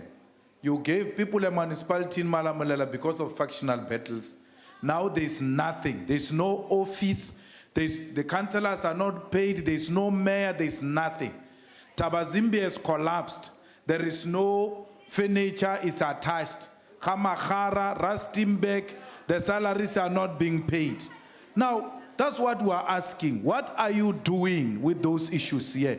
Not those things you are reading from there. Can you deal with the real issues here? We're just from the elections, the municipalities are falling apart. Honorable Malema, thank you very much. Honorable Malema, unfortunately, in my situation, I'm unable to direct the minister as to how to answer questions. Honorable Shivambu. Do not, Chair, the rules provide that the questions that you ask here must be responded to. The minister comes with pre-written answers. Even when the question that he wants to answer to is not asked, he continues to read and goes off target altogether.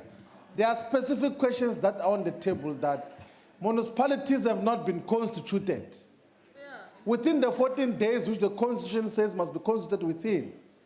And nothing is happening there. There is no clarity of what is going to happen. Thank you very much. And we want responses so that we know what we report in Malamulele, in Hamagara, in Tabazimbi, where there is nothing that is happening there. Can we be given a response? Thank you, Honorable And Member. Rustenburg as well, yeah.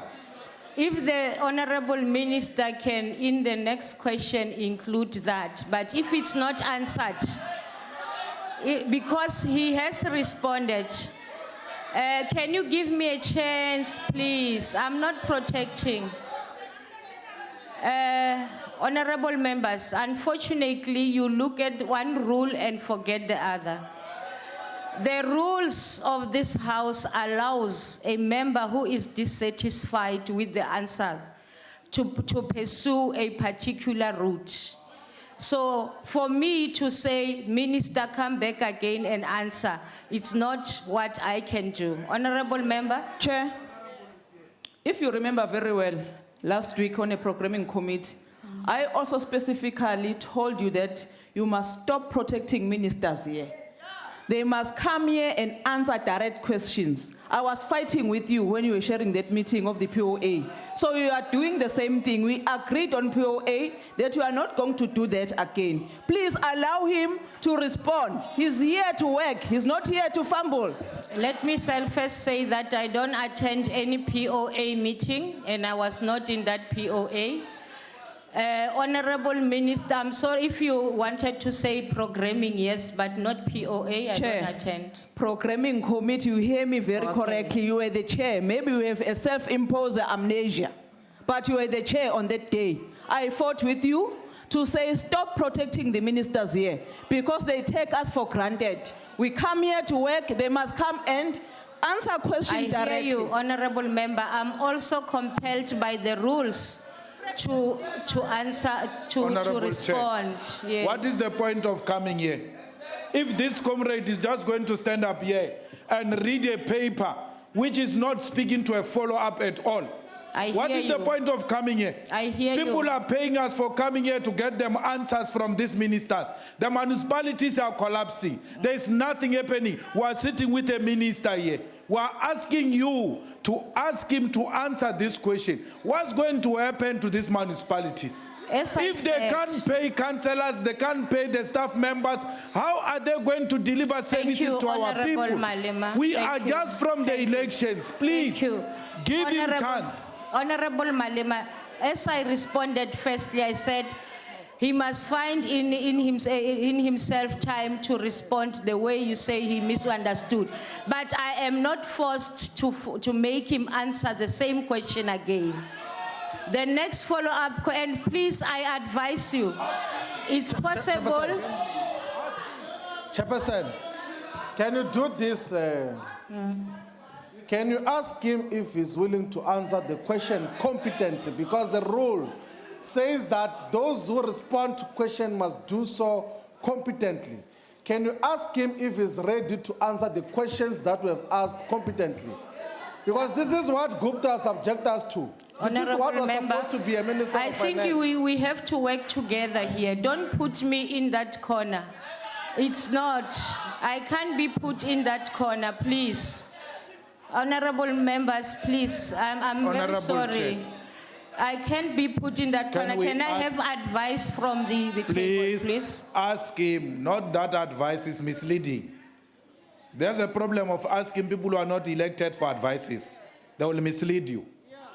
The minister is here. Please ask him. I think he's willing to answer. Fortunately, I am advised that I can ask the minister if he's willing to respond before we continue. Honorable Minister.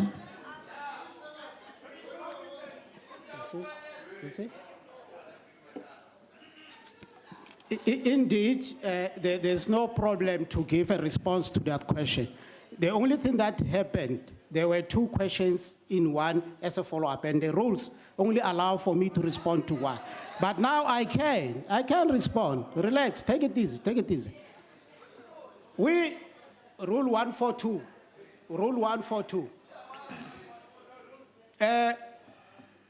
Look at subsection, I think subsection 6. House Chair, the system that I refer to, the system that we use to monitor instability in municipalities as COCTA, we didn't collapse that system after the elections, mainly because we were equally concerned about what is going to happen in the so-called coalition and hung municipalities. Now that system is there. We are monitoring on daily basis what is happening in all these municipalities. That's why even yesterday, I was able to provide an answer about what is happening at Jozini. As a result of that system, we are currently working with MEC Makurupecha to entertain, as you know, that if the municipality is unable to execute its executive obligation as provided for in the Constitution, then the province is entitled through Section 139. I mean, there is that provision. Now we are developing for the municipality that you are referring to what we call a directive as provided for in Section 139(1)(a). Now we are working with the province to deal with that matter. And the reality of the matter, this is not the only municipality that is affected. Remember, yesterday it was Jozini. There are other municipalities, but Rustenburg is established now. If there are issues, there might be issues. There might be issues of course, as you know that, I mean, the new administration, we might be having issues around financial management, HR issues, but we are seized with those matters. We are seized with those matters, but also that the provision as provided for in a legislation of 14 days. Remember, it's 14 days for establishment of category A and B municipalities. And beyond that, 14 days of establishment of category C municipalities. We are adhering to that, and I think at an appropriate time, a full report will be released to the nation. Thank you very much. Thank you, Honorable Minister. Honorable Melaham, you'll ask the second follow-up question. Chairperson, I've advised the table of this before, but my surname is Malem. It's like Malema, but without the A, like my brother over there. And just like my honorable brother over there, I actually want to ask specifically about Tabazimbi. I want to ask about the funding, because that's what this question was about. Now, given that about 100 billion rand in Metro funding has been taken out of ANC hands. Hopefully this situation will look a whole lot better at the next time that we report. But, Minister, we note that there are a number of municipalities, including Tabazimbi and Modimolle Mokapong in Limpopo and others, which were left for all intents and purposes bankrupt by the ANC-led councils. To the extent that, as Honourable Malema pointed out, the sheriff attached the furniture and equipment in Tabazimbi so that they can't even generate revenue, generate bills for the residents of that municipality. So my question to you, Minister, is what steps will you take to ensure that these municipalities that are bankrupt they have the necessary funds, that they are able to continue as going concerns, that they are sustainable in the short and medium term? What are you going to do, Minister, to make sure they have the money to keep going? Thank you. Can I, Malem? Thank you. I gave you extra minutes. Please assist me. Stick to your minutes. Honorable Minister. Thank you, House Chair. I was not aware that there is this relationship between the two honorable members. It's very clear that the politics of collusions are going to reveal a lot to the nation. Honorable Member, as indicated, through our Back to Basic program, as you know, there is that pillar of financial viability of municipalities. And currently, we are working with National Treasury to deal with issues of capacity. And I think there are some good lessons that can be picked up from the recent Auditor General's report on financial performance of municipality. It's mainly a result of this particular intervention. And I'm saying to yourself, this is a commitment that will continue to extend to all affected municipalities, including Tabazimbi municipality. Thank you very much.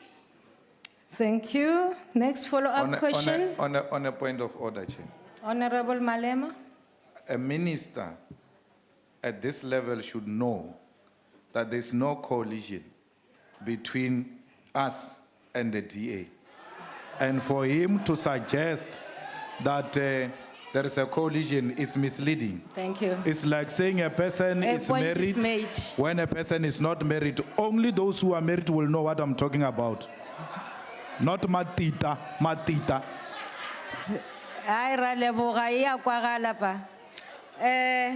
Honorable Kobisa, you are next. Thank you, House Chairperson. I want to, Minister, I think Honorable Makosa is correct. When you began as minister, I believe you had a dossier of those municipalities that are struggling. For instance, the AG mentioned that they are in Limpopo, Northern Province, Northwest, Mpumalanga, especially within the poorest of the poor in rural areas. I thought you were going to give us the targets as to when perhaps you'll be able to ensure that these municipalities are assisted. And also, the issue of municipalities failing to use the MIC funding. What is it that you are going to do with regard to that? Minister. Thank you, Honorable Member. One must indicate that it's very disturbing, to pick up that as we talk about municipal problems, we seem to be using the one-size-fits-all approach. And that's why it's easy for one to look for targets, as if we are employing a blanket approach. Problems of municipalities vary from one municipality to the other. And that's why the intervention plans differ from one municipality to the other. I can cite one good example on the municipal infrastructure grant underspending. Sekhukhune at some stage were about to lose their allocation to be, of course, reallocated to other municipalities. But because of our intervention through this pillar that I'm referring to, of financial sustainability of municipality, we were able, to assist Sekhukhune to retain their allocation. So in a nutshell, there is so much that we need to do as much as we appreciate some of the good work that we have done. But there is a lot that we still need to do. And definitely through the cooperation of all parties, either in hang or coalition or majority municipalities, please come on board so as we assist this municipality. Thank you. Thank you, Honorable Filtani. Next follow-up question. Honorable Singh, is that a point of order? Yes, Honorable Chairperson. I'd just like some clarity from the Minister. He said through the intervention, they were able to get Skukuni. Is that a follow-up question or a point of No, order? I think he needs to correct himself. He says he thinks that they were able to return the allocation. I think he meant they were able to spend the allocation. Can you clarify, Honorable Minister? I'm not sure under which rule, House Chair, that I'm allowed to stand, but it's not returned, retained. Retained. Thank you very much. Thank you very much. Honorable Filtani? Thank you, Honorable Speaker. Honorable Minister, my follow-up question to you is based on the fact that some of the biggest enemies for municipal good performance are corruption, under expenditure, and so on. But in some cases, government has even gone so far as to make the Section 139 intervention, like for instance in Mngoma in the Eastern Cape. And yet you find the same municipality going back on its bad and poor practices, like under expenditure, corruption, and so on, and unauthorized expenditure. For instance, in Mngoma, in the financial year 13-14, a sum of 300 million was poorly handled. Now, basic services like water and life-threatening situations suffer in the process. Rural municipalities hardly have any revenue to speak of. Now, my question to you is, any other intervention, do you have any other intervention that you can put in place to make sure that these municipalities get back on their feet?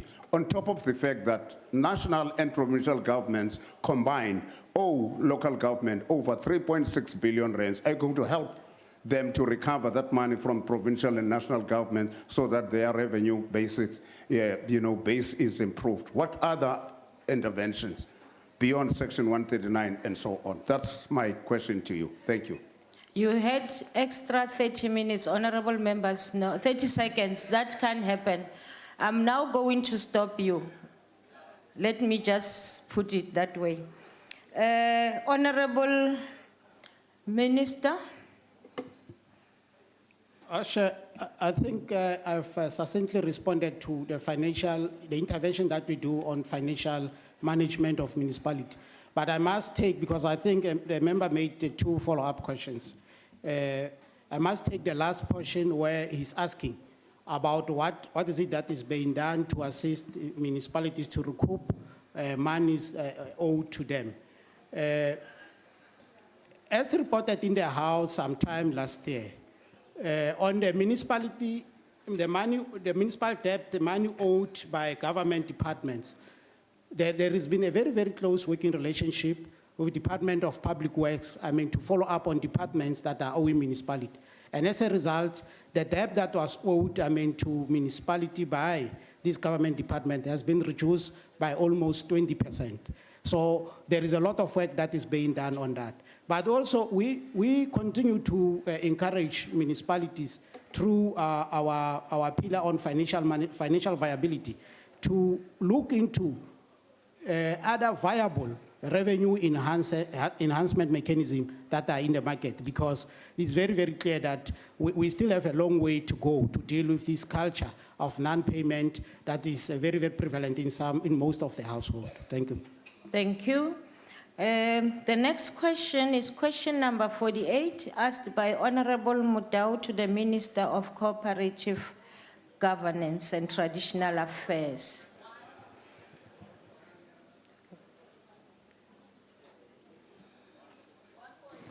$148, yes. All right, thank you. I was looking for 48, yes. I'm sorry, Honorable. 148. Did I say 48? Okay. As COCTA, we have launched the Back to Basic approach in 2014. The purpose of the launch of the program was, among others, to ensure that the basics are performed adequately. We are also introducing the integrated councillor induction program, where councillors are to be trained to perform their oversight role. This program is also based on the 5 pillars of our back to basic approach, which is good governance, public participation and putting people first, basic services, sound financial management, building capable institutions and administrations. On public participation, ward councillors as chairpersons of ward committees will be capacitated as part of this induction program to encourage communities to pay for municipal services as part of the broader revenue enhancement strategy of municipalities to ensure financial sustainability. Various measures have been introduced to entrench community participation and transform local government functions so as to emphasize development. The concept of developmental local government was introduced with the main aim being to create local government committed to work with citizens and the community to find sustainable ways to meet social, economic, material needs and improve the quality of their lives. The National Policy Framework on Public Participation defines participation as an open, accountable process through which individuals and groups within selected communities can exchange views and influence decision-making. Thus, the policy framework views public participation as an influence decision-making. Thus, the policy framework views public participation as a democratic process of engaging people in decisions that affect their communities and allows for citizens to play an active part in the development and operation of services that affect their citizens and their lives. Municipal authorities are thus now legally obliged to involve community organizations in formulating budget and setting development priorities. Furthermore, to ensure financial sustainability of municipality, they are dependent on fiscal transfer from national government in the form of equitable share, as earlier indicated, and infrastructure grants. Over and above these national transfers, municipalities are dependent on recovery of costs associated with service delivery they provide directly to residents, such as water, electricity, and rates. Whilst residential households constitute a substantial component to debt owed to municipality, we have as government, business, and other sectors owing municipality huge amounts of 113.5 billion to be exact. As part of the implementation of our Back to Basic second phase, COCTA will be working closely with SALGA, provincial government departments, business, and other critical stakeholders to find effective ways of addressing the debt owed to municipality. I thank you. Thank you. Honorable members, before we call on Honorable Mutau with a follow-up question, let us observe Rule 142, number 7. You can only ask one supplementary question. Thank you. Continue, Honorable Mutau. Honorable Minister, ke a leboha ka karaba ya hao. Potso ya ka ke utlwile ho bolela ka o rupella le ho rutuwa ha makhanselara.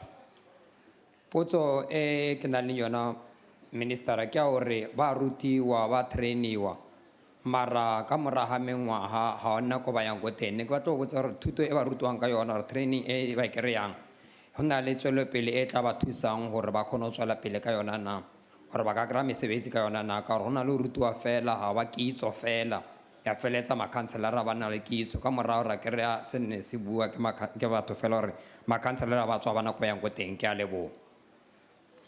Minister. Ke a leboga motlotlegi Motau. Bonnete ba taba modulasetulo. Can you please talk to the mic? You're fading. Thank you. Bonnete ba taba modulasetulo lenaneo le lentšha le re tlang ka lona la go ruta la go rupella makhanselara ke le simololang ka induction e leng phase ya pele.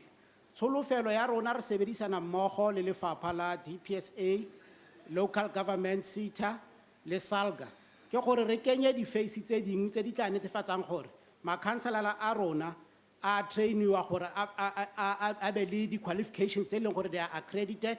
Re nagana gore re dira se ka gonne re itse gore go a tlhokagala gore lefapha le la rona le la puso selegae le tlamehile le be ka puo ya seeng le be ntho e bitswang gore professional as part of complying to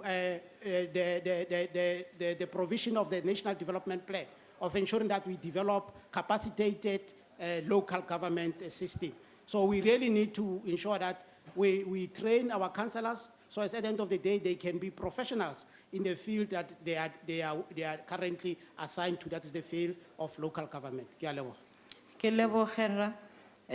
O latelang ke motlhomphegi Milam. Thank you, Chairperson. Minister, it's no secret that the ANC is soft on corruption and that it has little appetite for accountability. The evidence is everywhere, starting with your attempts, the ANC's attempts, to cover up for Jacob Zuma, and the efforts you personally have made to attack the Minister of Finance and the National Treasury, even if you were in drag while you were doing it. On a point of order, Chair. There is no Jacob Zuma here. There's His Excellency the President. No, there isn't. Yeah, please. Honorable Malam, you know what the rules say. Continue, Chairperson, please. he's quite correct. There's no Jacob Zuma here. At a local level, accountability for public funds is a major issue. Accordingly, will the Minister issue a regulation requiring that the chairperson of municipal public accounts committees in every municipality be an opposition councillor? And if not, why not? Because the DA is very happy to do this where we govern. Honorable Minister. Our Chair, the rule that we have just referred to, 142, provides that if there is a follow-up question, it should be a follow-up question that arises directly from the original question. And unfortunately, this question is not arising from the original question. I thank you. Point of order, Chair. Honorable Malam. The original question relates to oversight, strengthening oversight mechanisms. Municipal public accounts committees are the council's oversight mechanism, so therefore it is a direct response to the question that was asked. Honorable. Request that you answer the question.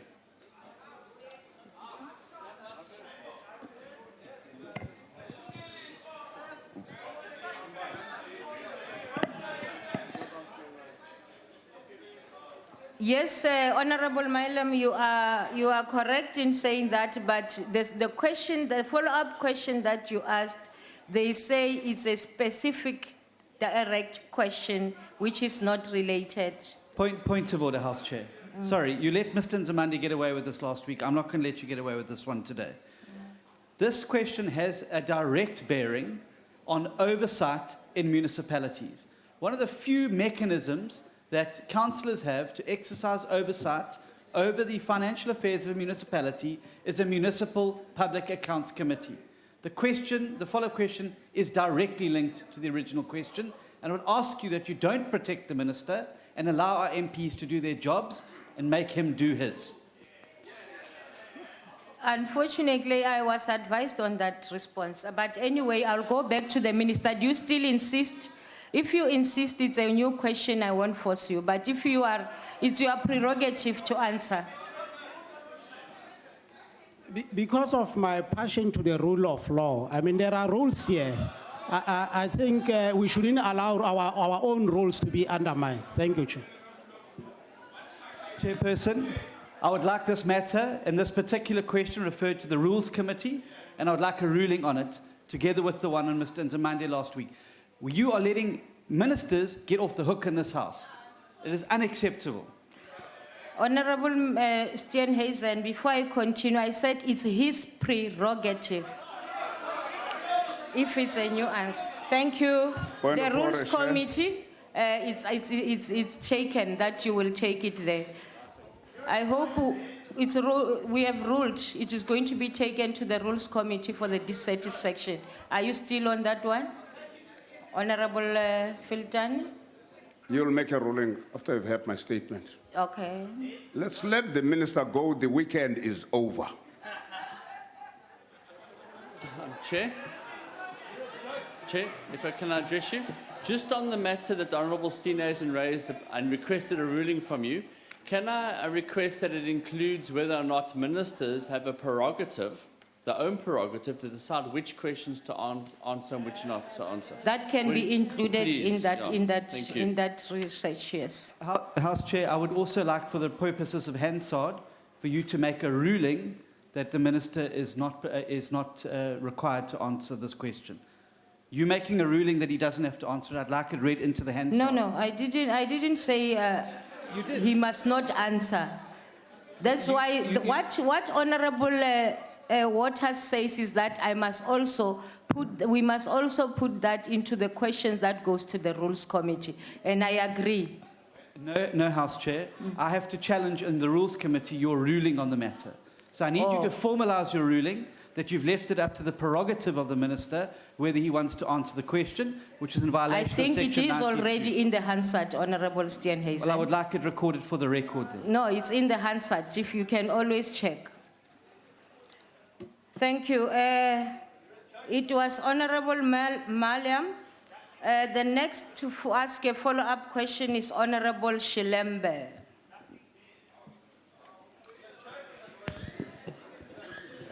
Thank you. Minister, in terms of the Municipal Structures Act, speakers are required to establish or elect ward committees. In your program of action, do you have a time frame to complete the establishment, and what is the deadline if it is so? As this will assist to keep communities informed of what is the council doing for them.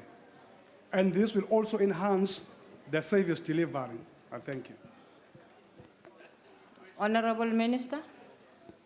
Indeed, House Chair, establishment of ward committees is a very, very critical aspect of our public participation system.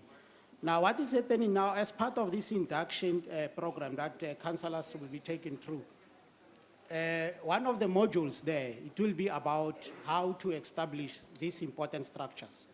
And we think that immediately after the induction program, we expect municipalities to roll out the program through the Speaker's Office of establishing this committee. Legislatively, there's no provision on the time that a councillor should take or a council should take to establish such a committee. But definitely, as part of our working relationship with respective provinces, we will make sure that this particular exercise is perfected as provided for in our public participation system. Thank you very much. Thank you. The last question is from Honorable Shibambo. Thank you, Chair. The manner in which local government is financed now is that it receives less than 10% of the National Revenue Fund. And of course, some of the conditional grants and everything else, with an expectation that municipalities are going to be financed through the payment of services, rates, and taxes.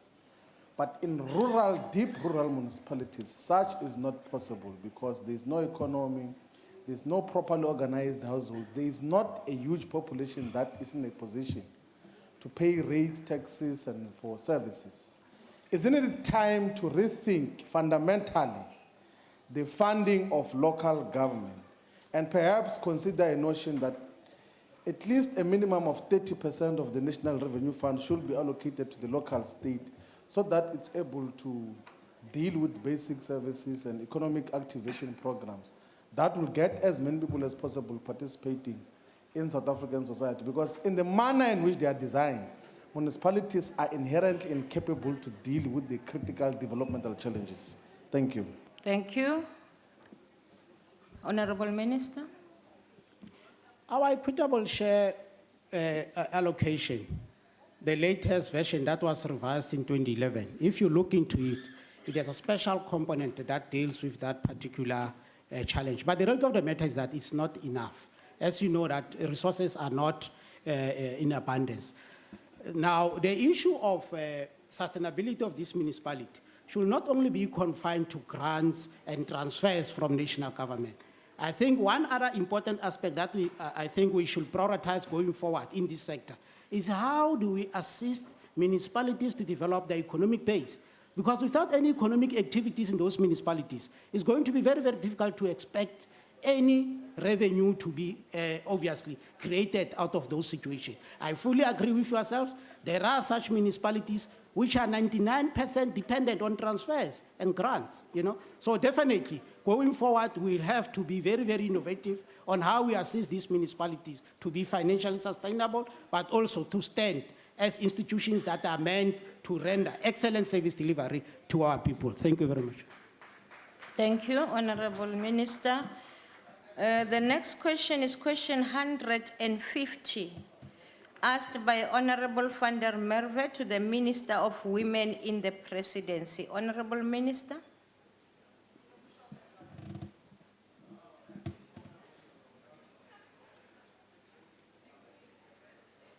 Thank you, Chairperson. The answer to the question is that the 60th anniversary of the Women's March had both direct and indirect impact. This year we had about 40,000 women from all provinces participated in the celebration to honor the women stalwarts of 1956. But this year we launched the Women's Living Monument called Lillian Ngoyi Square in Pretoria. The celebration was covered by various broadcasters and media houses. Therefore, the whole country and beyond heard about the history of women's contribution to the liberation of South Africa. And this, it's not just a once-off, it's a whole month celebration. And the resources which we've spent as a department, we just spent about 989,523 rand for this day. Thank you. Thank you, Honorable van der Merwe. Thank you very much, Honorable House Chairperson. That is actually quite a lot of money for a department which has got a very small operating budget. I think you've got about 40 million to execute your duties with, Honorable Minister. But yesterday in the Portfolio Committee of Women in the Presidency, we heard that the festivities of Women's Day and the associated events, your department actually overspent 400,000 on compensation of employees. And you also spent quite a lot on napkins, I've heard. But the question always arises, Minister, how are you able to measure the success and the outcome of these awareness-raising events so that we ensure that we receive value for taxpayer money? And I'm asking that question because we still do not have adequate resources to fight gender-based violence. We still aren't able to provide free sanitary products for schoolgirls who cannot afford them, despite President Zuma telling us in his 2011 State of the Nation address that this government will provide those resources. So would you therefore agree that there's an urgent need for a paradigm shift in terms of how government addresses women's issues and spends resources in that regard? Because I think there's no greater way of paying tribute to the heroes of our past by actually spending money where it's affecting change instead of spending money solely on events Honorable where we Member, cannot your time measure the expired. success. Thank you. Honorable Minister. Thank you very much, Honorable Chair. History is important, especially in South Africa. We are here talking about the women who make you to be here today. Because if it was not of those 20,000 women across color who came together, rich and poor, sacrificed themselves by saying there should be one person, one vote in this country, I'm not sure whether you'd be sitting here. But also, history is important because these are the women who made sure that in the Constitution we have today, the rights we are enjoying, we become the beneficiaries of that. That's important. So when you are going to compare history and want to say we must forget, I don't think that's the right way. There's such a lot of South African history which has never been recorded and been recognized, and that's what it's all about. And any matter which you do will have financial implications. I don't think for me to say sanitary towels are lesser important. They are important. We have to deal with those issues. We have to deal with all the challenges of gender-based violence because that's what those women stood for in 1956. So that is why today we have to celebrate that. The intents of the success, it was one of the most successful ones. I must even say, I'm very excited because I saw members of other parties participating. So it's one more proof that it's women being together who are able to succeed and work together in everything they do. So I'm just saying to you, what we are saying today, which has no impact, it has an impact. For me, as an African woman who has no history, who is told what happened and was never recorded, it feels so bad. That's the beginning of writing her story, the story of the success and the unity of women in diversity in South Africa, which we are celebrating today. So we can't say it's less important. It's very, very important for me. Chairperson. Honorable van der Merwe. Just on a point of order, I think the minister made an assertion now to say that I said we should forget about history. That wasn't the crux of my question. I simply asked about events vis-à-vis the spent of resources. I never said history is not important, Honourable Minister. Taken. Honourable Low. Thank you very much, Chair. Women and girl children face daily fears of abuse and rape, and for most who live in townships, the situation is more hopeless, and they depend pretty much on a luck to escape rape, which is a daily occurrence. Instead of wasting money, Minister, on hosting celebrations, what specific action is your department undertaking to prevent women and children abuse more generally and the pervasive rape culture in particular?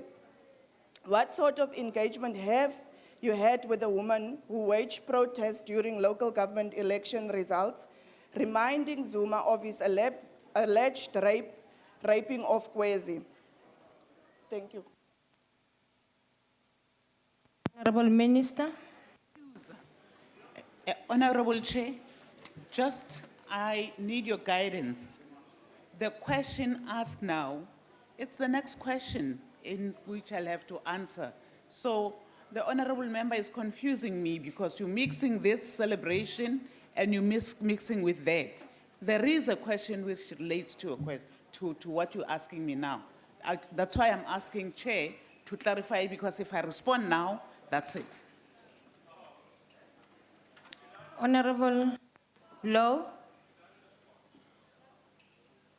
Oh, she must respond now, Chair. I've asked the question now, so I need a response now. Honourable Minister, it's your chance. Chairperson.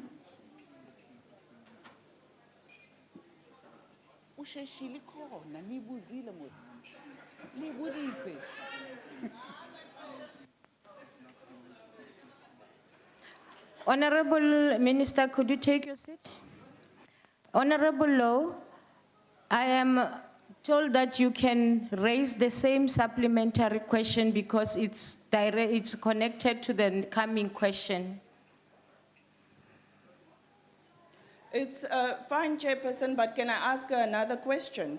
Then maybe she will answer this question. I think I can allow that because you are the second. We disregard this one and we give you a chance to ask the question related to the question asked now. Okay.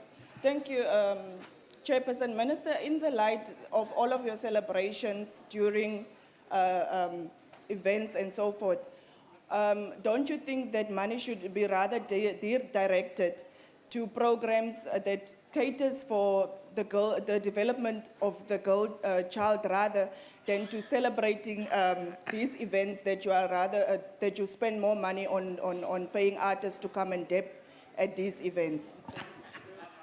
Honourable Minister. Thank you very much. Fortunately, we're not dabbing on that day.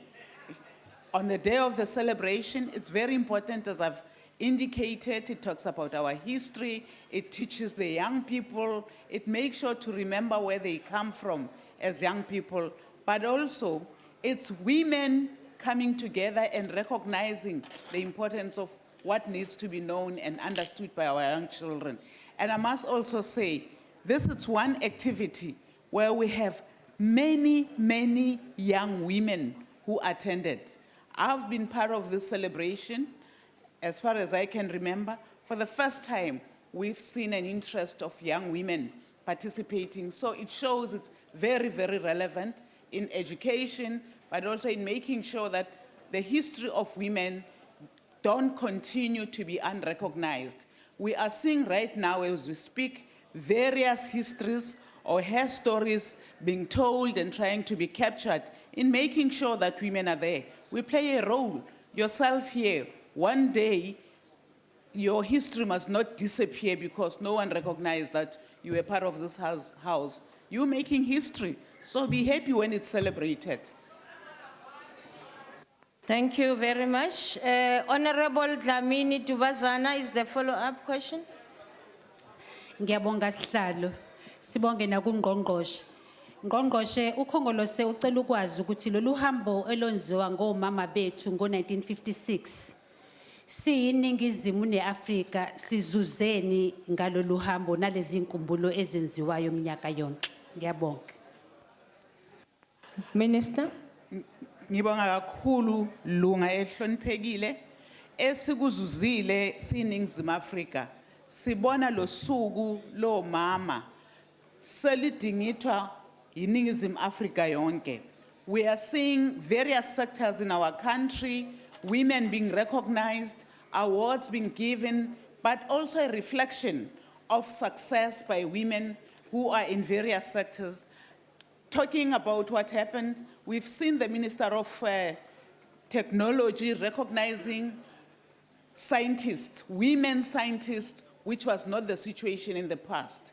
We've seen women in the private sector who are successful being recognized by the private sector. So we've seen activities through this month in various areas.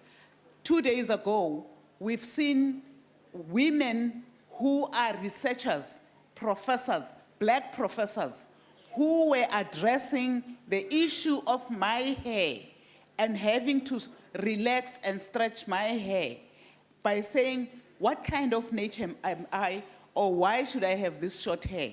Not only that, they were telling us, educating us about skin bleaching. Why we have that? It's success. That's what we are celebrating. Achievement, advancement, competitiveness by women, but also more women are now in business and doing so well. The young people, girls are performing quite well when it comes to universities, especially in areas of STEMs, which were not recognized in the past. So it is something to be celebrated and progress made in this country. Is that a point of order, honorable member, because you're not on my list?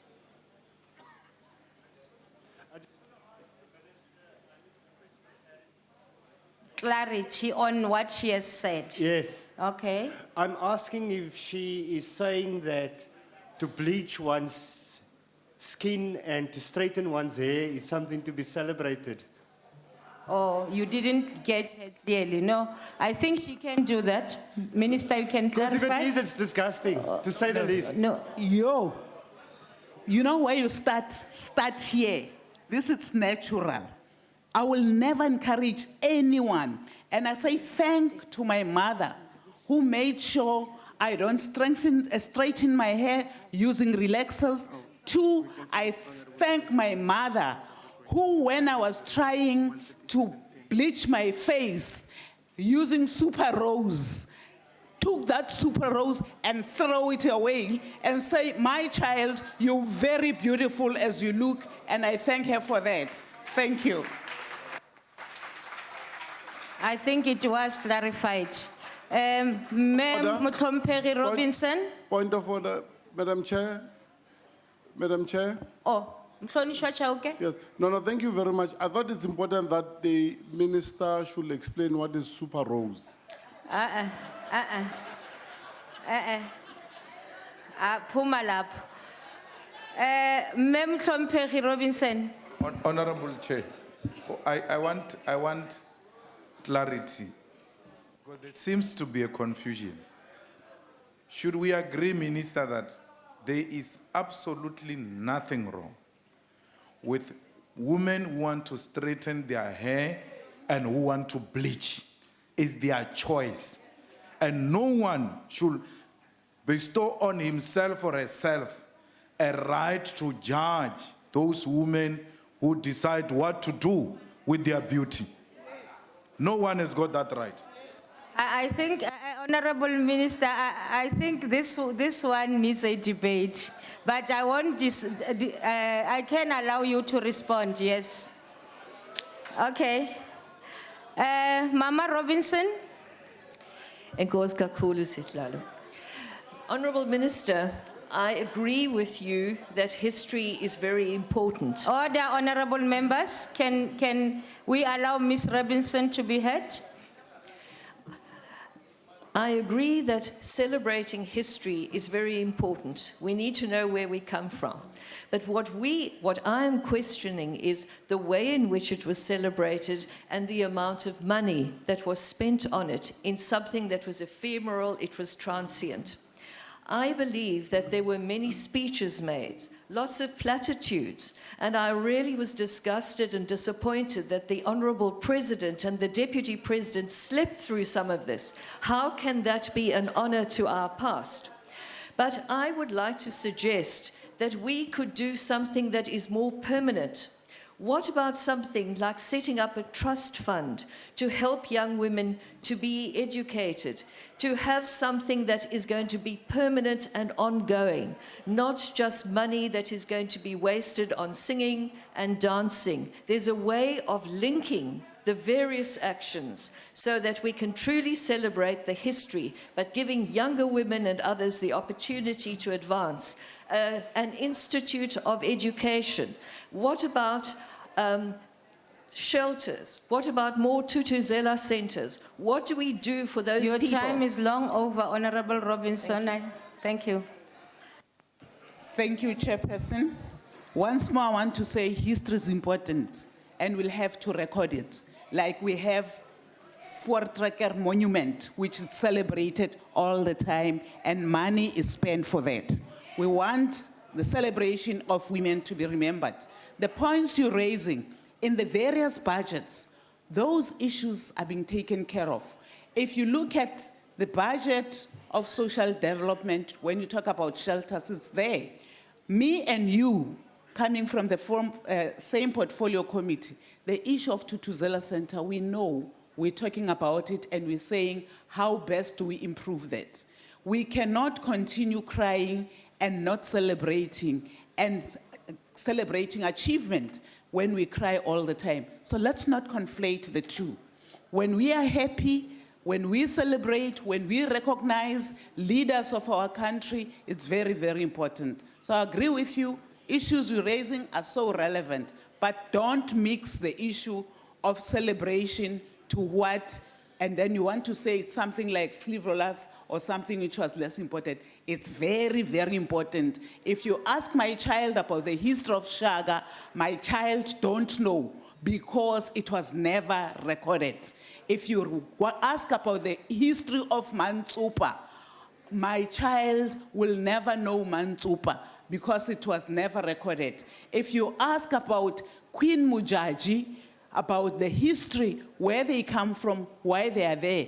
Because it was not celebrated, it was not recorded anywhere. That is why today we don't have that. Let's start appreciating ourselves and loving ourselves as women instead of continuing recognizing others without us saying we are also important, we contribute to this history of this world. Thank you very much. That is the end of the questions. Now the next question, question 145. In accordance with Rule 13710, Honorable Dubazana will take charge of the question. The question is asked to the Minister of Public Service and Administration. Point of order, House Chair. Honorable Steenhuisen. I'd like to address you in terms of Rule 1371, if I may. 1371. 1371. 1371 applies to the form and placement of questions. It refers specifically to a member. If one looks at the definition of member in the new rule book. It says it means a member of the Assembly. That is further defined in section 47(1) of the Constitution. As you would know from a point of order that was taken in the House yesterday, there remains confusion whether in fact the member in whose, I'm referring to the term member academically, is in fact a member of this House. And if you allow this question to proceed, whether in fact it's procedurally correct for someone who may not be a member of this House to have a question on the parliamentary order paper. I must like a ruling from you in this regard. I agree with you, but the message that I got, I can allow the Chief Whip to respond to this. Let me just allow it without having to say what I think. Honorable Chief Whip. Honorable Chair, this House has requested an investigation. And this House has not barred any member from being a member of this House, as informed by the Constitution, for Section 47 of the Constitution. Therefore, indeed, the member that is being investigated is a member of this House. That's a member that you have requested an investigation on a member of this House, and until House Chair, this House gets a report from the Office of the Speaker on the investigation, that we cannot prejudge such an investigation. It will be jumping the gun. It will be prejudicial to the member, because this House has not received any report as asked by the DA and indeed by this House of an investigation surrounding a member of this House. We can't investigate any other member except a member of this House. Thank you very much, Chair. Honorable Shibambu, your hand was up first. Oh, you want to come again? I'll give you an opportunity. It's the first time that I see a chief whip of a majority party say unconstitutional things with so much energy like the chief whip of the ANC did. The Constitution says that you cannot be a member of parliament if you are sworn in as a councillor. Immediately she was sworn in as a councillor in Mogale City, she lost the membership of parliament. Even if she did not submit a resignation, you can't be both. It's not constitutional. It's not even an act that provides for that. It is the Constitution that says that you can't be a public representative in two spheres of government. So what we must do to this question, we must email it to Mogale City. She will ask it there as councillor of Mogale City, because she tried to be a mayor, she was defeated. She must be opposition there as a councillor. She must ask the mayor that they will answer those questions there and the MMCs there. Not here.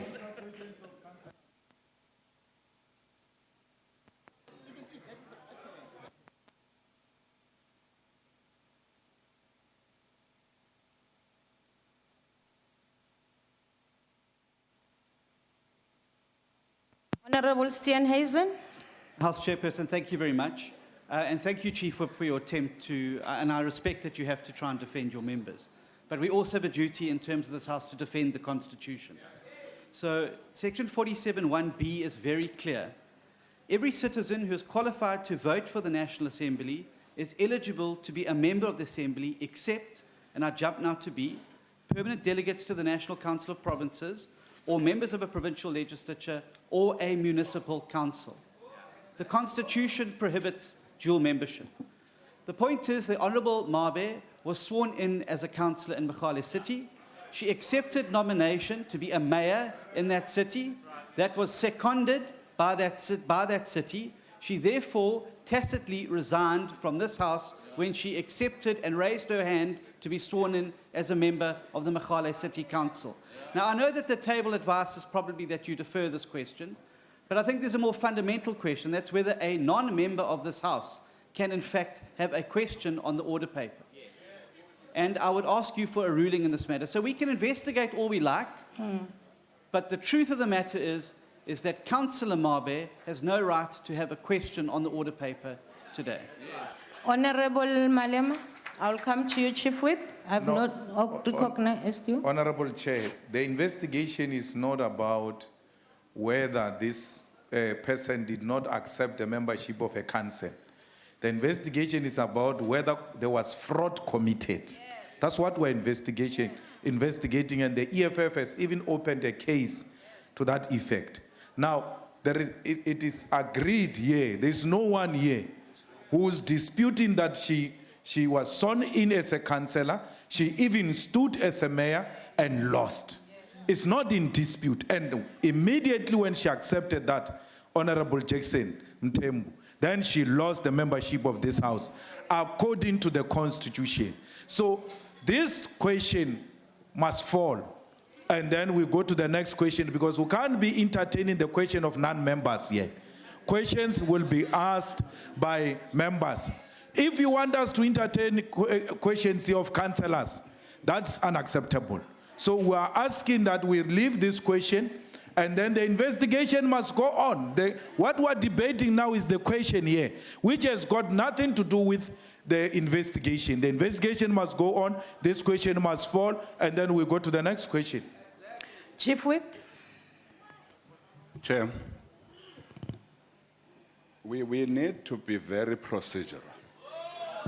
And indeed, the question of procedure, and that's what the investigation must unearth, whether a sitting member of parliament can be sworn in as a councillor. No. Indeed, whether such an act was legal and legit when such a member had not resigned from this house. And indeed, that's what the investigation must unearth. And I can assure you, you can go to any learned lawyer from your side. Any learned lawyer will tell you that that action in Mogale City was ultra vires. Any learned lawyer. That whilst a member is sitting as a member of this higher house, that member could not simultaneously be sworn in as a councillor. Now I'm giving you free education. Now, but I will assist you, Chair. I will assist you, because we still need a report in this house. I'm therefore I was just doing civic duty for these members. Jump this question. Jump this question, not on the basis that the member is not a member. That should not be the issue. This house has no jurisdiction to investigate a member who is not a member. Has no jurisdiction. Therefore, you are investigating a member who was sworn in elsewhere. And we can assure you that I'm trying to assist you, Chair. The basis, if you jump the question, let's jump it until we get a report by our parliament on the investigation, not on the basis that the member is not a member of this house. Thank you very much. Honorable Mbatha, I saw your hand up.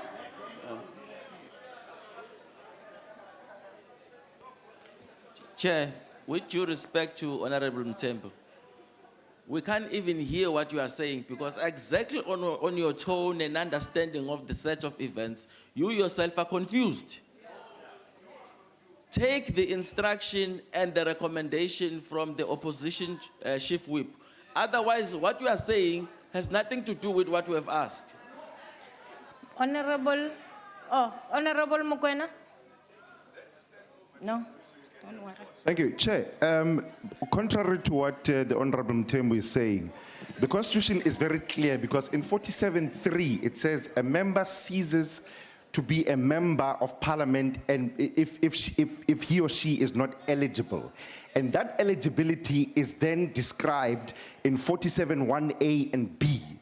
And therefore, that member might be ceased to be eligible because she does not qualify with 1A and B. Thank you. Can I make this summary and before, because I really get your issues here. Can I make, Honorable Malema, can I please I just want to make one point here. No, I think you explained. No, just to say, you are again violating the constitution. Thank you very much, You are making Honorable. that mistake again of treating a constitution as some useless document. Everyone here refers you to a constitution. In your response, you don't even use the same constitution to dismiss us because you know constitutionally we are right. But because you are more loyal to the party than the constitution, you rather defend your member than the constitution of the Republic of South Africa. Can I say this, honorable members? Let us say, because we did not get a report on the investigation, and we now, the question 145 falls off, and we continue to question 147, asked by Honorable Mtetwa, Minister of Cooperative Governance and Traditional Affairs. Honorable Minister. Thank you, House Chair. Honorable Member, the plans of government are coordinated through the National Joint Drought Coordinating Committee, which is chaired by the Department of Cooperative Governance and Traditional Affairs, where key government departments and entities are represented, including the Department of Water and Sanitation. The plans are mainly focused on disaster risk reduction measures, which is emphasized in both the Disaster Management Act as amended and the National Disaster Management Framework. Inter alia, the plan and approach address drought conditions in affected areas, such as the area that you are citing, Tlhutlhuwe, in KwaZulu-Natal. And the focus area are on promotion of early warning information and advisory disseminated by the South African Weather Services, community outreach and awareness programs on drought conditions, and to inculcate a sense of ownership and responsibility from communities on public infrastructure. Water use restrictions and implementation of relevant bylaws to stretch the existing water supplies to last until the drought conditions have improved. Technical support and guidance to municipality on drought and infrastructure-related matters. Coordination of the contributions made by the private sector and non-governmental organizations towards drought intervention measures in ensuring that the resources are channeled to affected communities. Yes, on the second part of your question, the bulk water projects and other infrastructure projects are provided for annually within the municipal infrastructure grant, as well as within programs for Department of Water and Sanitation. The primary projects for Tlhutlhuwe are the Tlhutlhuwe Phase 2 Water Treatment Plant Project, which is about upgrading a 1.8 megaliters to 2.8 megaliters of water to ensure regular supply of water to the Tlhutlhuwe communities, and the project is due for completion next year, February. Other bulk projects that are being implemented, such as the Tlhabisa Madlakazi secondary bulk and reticulation, and Mandlakazi water treatment works, will ultimately benefit the Tlhutlhuwe area. Boreholes have been drilled to ensure continuous supply of water. The water tanks have been placed in strategic positions within Tlhutlhuwe area. Water tankers are used to fill up the water tanks to ensure water availability at all times. The drought interventions are aimed at benefiting the communities of Tlhutlhuwe as a whole. I thank you. Thank you, Honourable Minister. Is there a follow-up question from the Honourable Mtetwa? Thanks, Chair.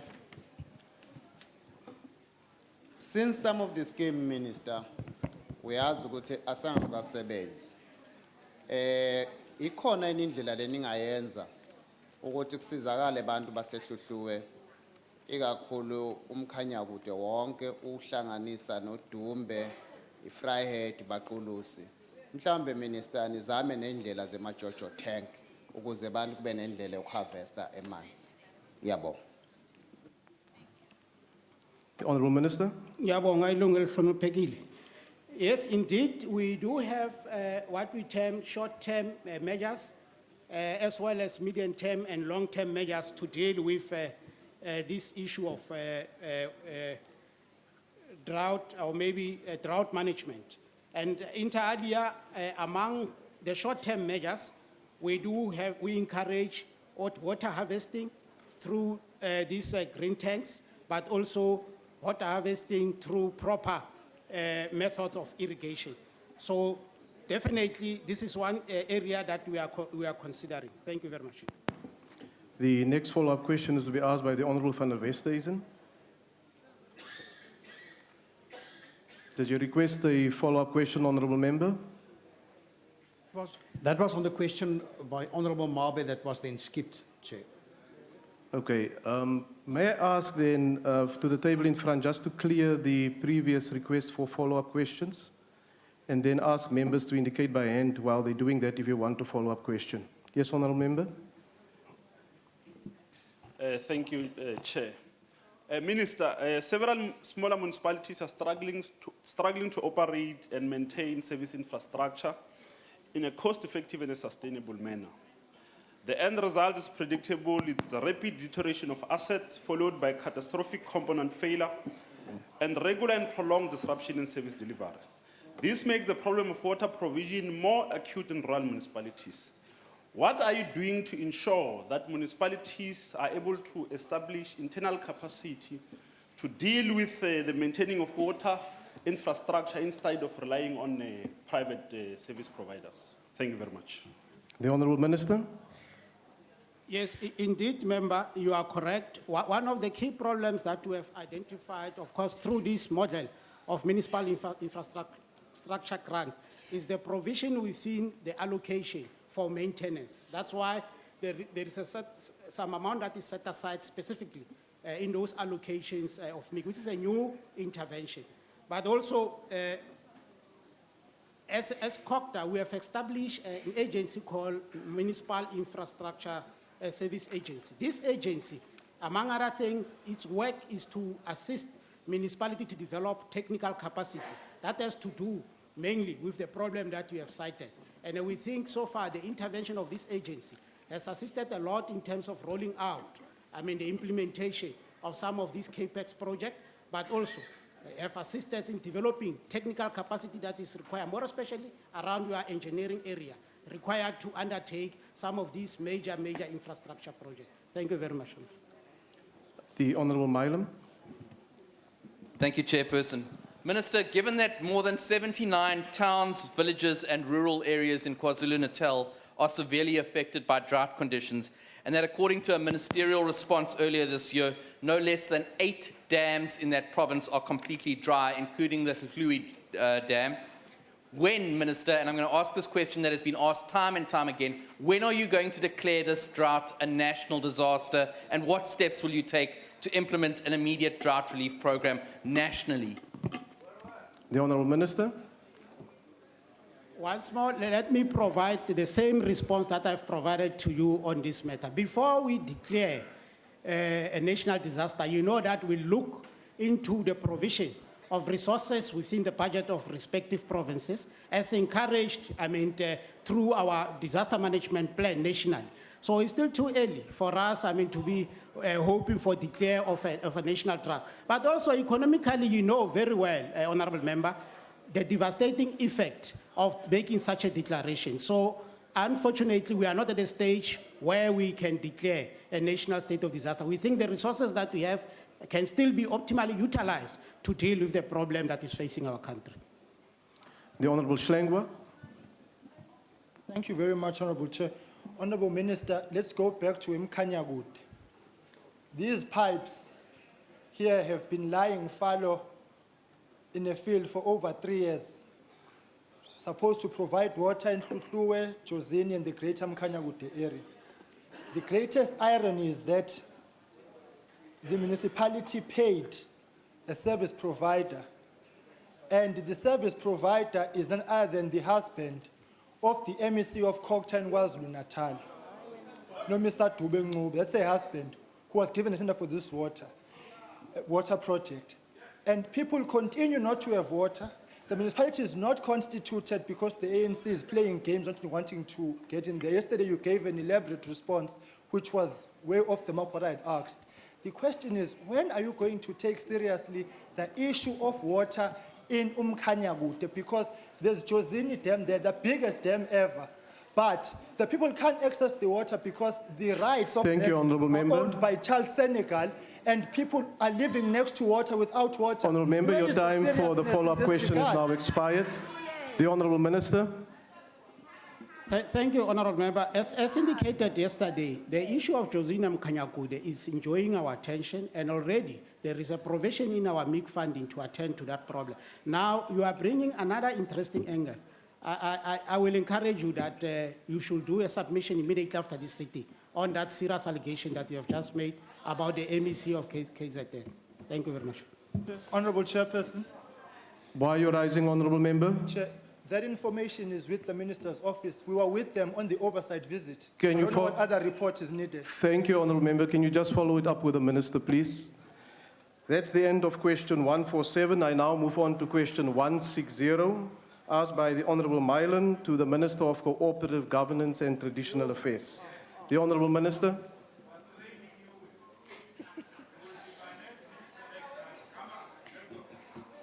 Thank you very much, House Chair. A total of 109 forensic reports have been acted upon by the department in the past 2 financial years.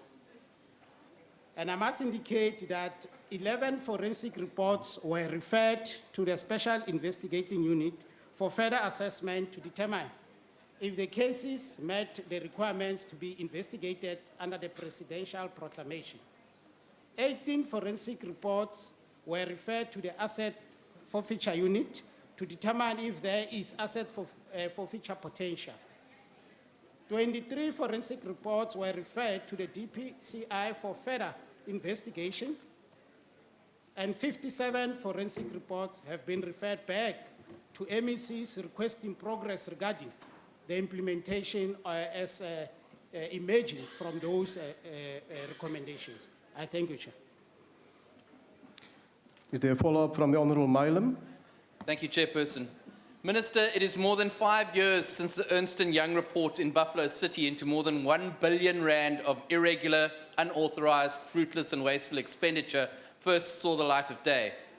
In that time, not one person has been held accountable, either criminally or through disciplinary processes. Not 1 cent has been recovered. In fact, the Council has shelved the investigation on the grounds that it is too old, and I believe that your department has done the same thing. Minister, it is clear that the ANC does not take accountability and corruption seriously. So, Minister, when are you going to blacklist not only those who are found guilty of misconduct, but those who resign before the disciplinary processes are completed? When are you going to fire officials and councillors who are implicated in financial misconduct? And Minister, when is your government going to realise that public funds are not their private ATM? The Honourable Minister. Thank you, House Chair. I've just indicated the statistical information on how these cases have been dealt with. But besides, I think Honourable Mayor knows very well in our previous year a strategic plan, we indicated very clearly about the establishment of a blacklisting process. And we even gave numbers as to how many of these people who have been found on the wrong side of the law have been blacklisted. And that process is continuing, and I think it's yielding results because, as we have indicated when we presented that particular strat plan, we are not going to allow corruption because we know that corruption is the cancer that can reverse the gains of our national democratic revolution. Thank you. The Honourable Schlengwa. Thank you very much, Honourable Chair. Honourable Minister, we were advised by your department last week in the Portfolio Committee that the 109 investigations you referred to have been collected from 2009 to 2014. So in that period, I want to then find out, let's go back to Mkhanyagut. The issue I referred to earlier on, an investigation was launched in 2013 about those pipes where 40 million rands was paid as a deposit, 69.5 million rand was paid to the contractor and so on. I want to then find out, is this particular investigation a part of the 109? If so, why didn't the province submit it with all the others? Because it would mean that the MEC continues to aid and abet her husband's corrupt dealings? Thank you. Honourable Minister. Thank you, Member.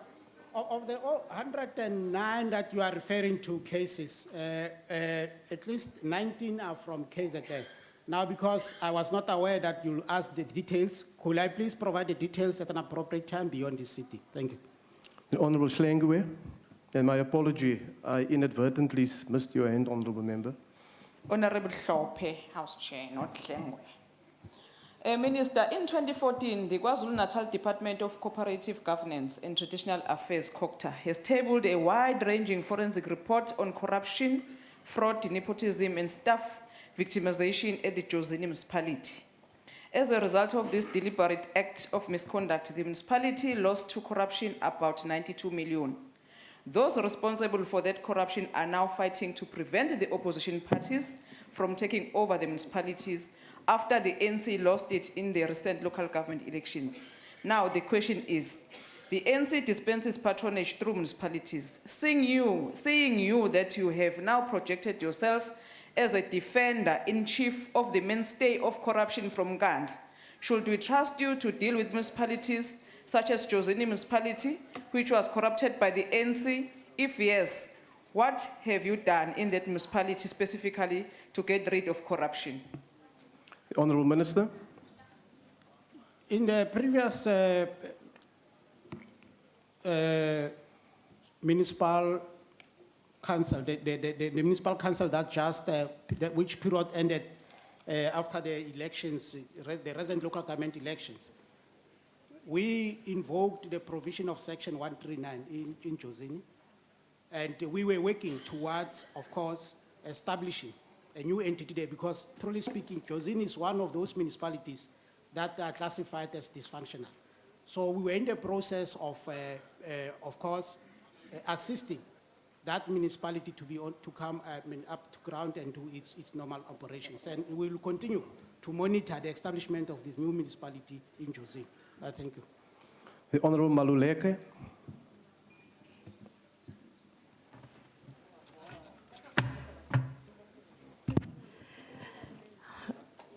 Honourable Minister, we note that municipalities are at the cold face of service delivery.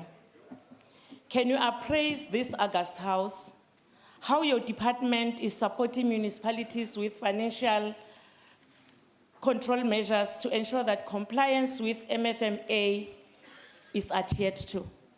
Thank you, Chair. The Honourable Minister. As indicated earlier, working together with National Treasury, we have introduced a project that is part of our pillar on the financial sustainability of municipality to assist municipalities that don't have the required financial management capacity. And we think this program will assist us, to develop this required capacity in some of these municipalities. Thank you. Honourable members, we now go to question 143, asked by the Honourable Ntombela to the Minister of Public Service and Administration. The Honourable Minister.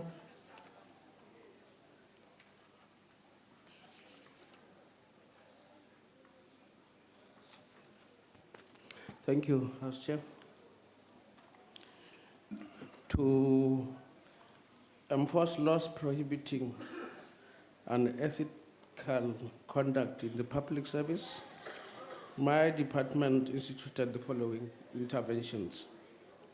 A public service integrity management framework was drafted by the DPSA and adopted by Cabinet in 2013 to support government departments and components in managing ethics, integrity, and disciplinary matters relating to misconduct in the public administration, particularly those resulting from having financial interests, the accepting of gifts, hospitality, and other benefits, and the performance of other remunerative work outside the public service by outlining measures and standards regulating ethical conduct in the public service when confronted with an interest by conflict of interest by addressing gaps in current legislation, which is the Public Service Act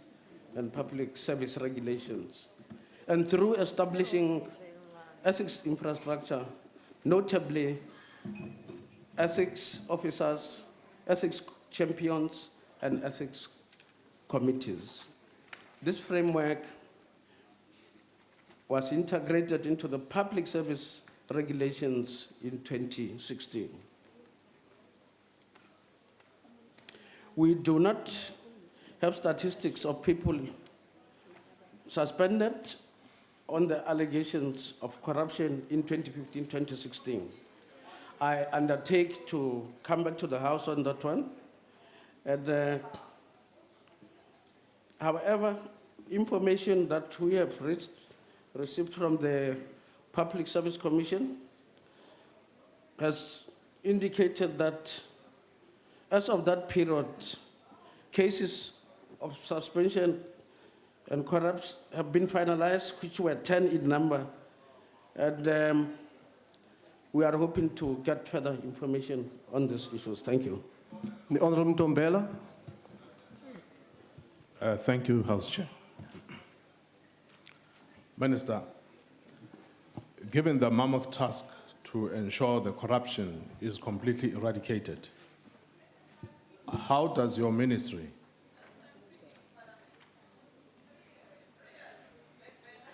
ensure that the PSC is given the fullest support, legally and otherwise, to pursue their mandate of having to ensure that they are empowered to, amongst others, investigate and monitor the organization? I wish I had time to give you an answer, lady there. The Honourable Minister. Thank you. Well, we support the PSC. Amongst others, we have regularized the appointments of councillors so that their time in office does not expire at the same time. We are making sure that the chairpersons and deputy chairperson are given powers to be able to manage that institution, to manage it properly. And we encourage the departments, and in fact directives have been issued to ensure that what has to be reported to the PSC is done so accordingly. I thank you. The Honourable Van der Westhuizen. Thank you, Chair. Honourable Minister, the long periods of suspension that often goes with alleged cases of corruption are unfair towards the suspended individual whose career is then put on hold. It's also unfair towards us, the public, the taxpayers, and the colleagues of that person that must then share the burden of the work of that suspended individual. When will action be taken against managers that suspend subordinates but then fail to finalize the disciplinary procedures within agreed timelines? Thank you. The Honourable Minister. Well, what I should just begin to say, Chair, is that based on the reports received from provinces and national departments for the period first quarter of 2016-2017, there are 129 employees who are on suspension in national departments and 166 employees who are on suspension in provincial departments. And we have issued a directive to the departments to finalize the cases speedily. Now, where there is no compliance, we will be issuing letters to the ministers responsible so that they can push the heads of departments to ensure that the particular charges or suspensions are brought to conclusion. Well, it's important because we're losing a lot of money. It's not just a question of people not working, it's people getting paid while they're sitting at home. So we take that situation very, very seriously with the gravity it deserves. Thank you. I see the name of the Honourable Mbata, the EFF. Did you request the follow-up question, or the member behind you, Honourable Member? Thanks, Chair. Minister, amongst your key responsibilities is to protect public sector officials from corrupt politicians. The cabinet led by Zuma has engaged into a corrupt process of looting state money, almost 250 million. Point of order, Chairperson. What's the point of order, honourable member? The member has referred to the president of this country by his name, and that's not parliamentary, and he needs to withdraw. Honourable member, let's refrain from doing so and address each other in the way that we know we should. What he did when he was pressed for accountability, he used to justify the expenditure through apartheid laws. Key point X, vara. But when he had to account finally, an innocent public official had to take the fall. My question to you, what are you going to do to protect public sector officials from corrupt and hypocritical political hyenas who parade as liberators? For the follow-up question is expired. Honourable Minister. Chair, we have regulations in place which basically determine the roles of the ministers vis-a-vis the administration. So there is a separation between the office of ministers, deputy ministers, and the public administration, as headed by director generals. Now, ministers take overall responsibility for the functioning of the department, but the officials are protected by the Act, Public Service Management Act. Now, if a politician wants to instruct an official to do nonsense, the official realizing that he or she is being put into harm's way must demand that the particular executive authority should do such an instruction in writing. So that is basically how the system is authored and structured. Thank you. The last follow-up question is to be asked by the Honourable Schlengwa. Thank you very much, Honourable Chair. Honourable Minister, I must be very honest, I'm not very comfortable with you saying you're going to write letters for ministers to push people to do their job, because this is very clear. You need 60 days to conclude these disciplinary hearings. And it is the absence of compliance that we've got these long-winded cases that are not ending. So what extraordinary steps are you going to take besides writing letters to ensure that people are complying and that cases are concluded within the prescribed time of the law? Let me just addedly, of the ones that you have read, how many have been concluded? Because the Auditor General has complained about this in almost all the annual reports, saying that departments are not complying. So to write a letter, as far as I'm concerned, is the sweetheart response to the challenge that we are faced with. Thanks. The Honourable Minister. Thank you. Our letters are very serious, that are written by Minister of Public Administration. Executive authorities understand the implications of receiving such letters. 1. 2, we report to Cabinet on compliance with the particular dates that we have put together. If it's 90 days or 60 days and it's not compliant with, then in Cabinet on a regular basis, such defaulters are reported so that we give Cabinet the opportunity to pronounce itself on such things. Thirdly, what we do also, we have created a unit within the DPSA which assist in intervening and locking the blockages within the department. Thank you, Chair.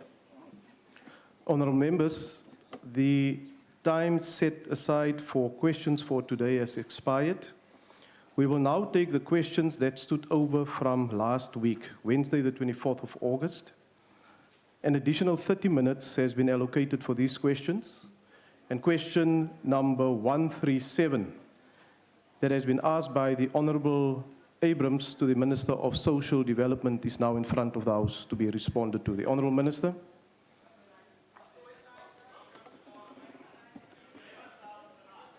Honourable Chair, on a point of order. I'm sorry to disturb the minister. Honourable Minister, will you just take your seat, please? What's the point of order in terms of which rule are you raising, Honourable Member? Well, Chair's procedure, the questions did not start at 3 o'clock, so they cannot then end at 6. They're 3 hours. So could you please check with the table as to when we started clocking, when the order was read, of when questions were being called? They did not start at 3. Honourable Member, the indication is what I received from the table staff here when the question session started, so I can only respond to that. Unfortunately, I was not chairing the session at the time, and we rely on the staff that's in front of us. Honourable Shavambu. Now, Chair, as a matter of fact, we took time when the question session started. It was 3:10, so we must finish at 6:10. So we have to take that last question about the boundaries that they had to come to the Minister of Kokta, and then we can Unfortunately, I'm not going to do that, Honourable Member. I'm going to proceed. That is what the rules say, Chair. No. You can't say you can't be able to do that because the rules, I'm now- it's not about you. The rules say that we must have a specific time that is allocated. We agreed in the programming committee, the Chief Whips Forum, that this is the time we're going to allocate. It's not according to your feelings. Let's apply the rules. No, we please. don't deal with feelings here, Honourable Member. That would be very dangerous to deal with feelings. I can only apply what I'm advised, and that is how we are going to proceed. The Honourable Minister of Social Development. Honourable Chair, I then request that you do a follow-up so that the table can be honest with us. We can't have, these rules are new. They can't be. No, Honourable Member, you've made your point, and we'll do that follow-up. Let's not reflect on the honesty or dishonesty of any of the staff members in front of us. They can't speak now for themselves. We'll create that forum where we'll get the information from them. The Honourable Minister of Social Development.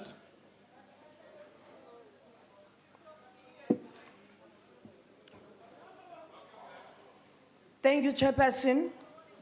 Honourable Member, the Department of Social Development is tasked with the responsibility of coordinating government and national efforts to combat the scourge of alcohol and drug abuse in our country. We have appointed the Central Drug Authority, which consists of representatives from government departments, experts, civil society, and those that come from academic institutions for the implementation of the National Drug Master Plan. As part of our national efforts, Cabinet has appointed the Interministerial Committee to strengthen the work done by the Central Drug Authority and other role players in our society. The National Drug Master Plan is placed in the Department of Social Development.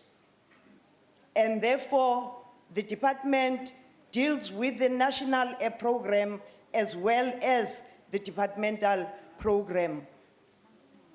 We have learned throughout the years that prevention efforts are most successful when they involve multiple sectors such as school, community-based organizations, faith-based organizations, health, law enforcement, and local business, to name a few. As part of our efforts, we have established provincial substance abuse forums in all 9 provinces. And locally, we have 249 local drug action committees that are driving the campaign on demand reduction, supply reduction, and harm reduction. And what is important is prevention. Reducing substance use behaviors among young people requires more integrated and comprehensive prevention strategies. We are implementing drug awareness campaign in schools and institutions of higher learning. There are areas where we have focused interventions, and one of those areas is ESTRAS, where young people on their own volunteered to be admitted for rehabilitation. And we call on all young people to follow the example of young people from ESTRAS. We have targeted interventions in communities throughout the country, and we are working closely with local drug action committees to challenge this head on. We have made great strides by conducting policy reforms and legislation with an intention to address the scourge of alcohol and substance abuse. We have developed a program 2011-2016 to respond to community needs and to have a program of action that came out of the 2011 summit. We have established new public treatment centers, and one of those is the one that was officially opened in New Brighton in the Eastern Cape, Port Elizabeth. And we have looked into the issues that were raised by communities, and we are responding to those issues. Thank you, Honourable Minister. The Honourable Abrams. Thank you, Honourable House Chairperson. Honourable Minister, thank you very much for a comprehensive reply. My question is, you've noted that 249 has been established. What about the areas where no establishment has been established? How would the Central Drug Agency assist in this regard, please? Thank you. The Honourable Minister.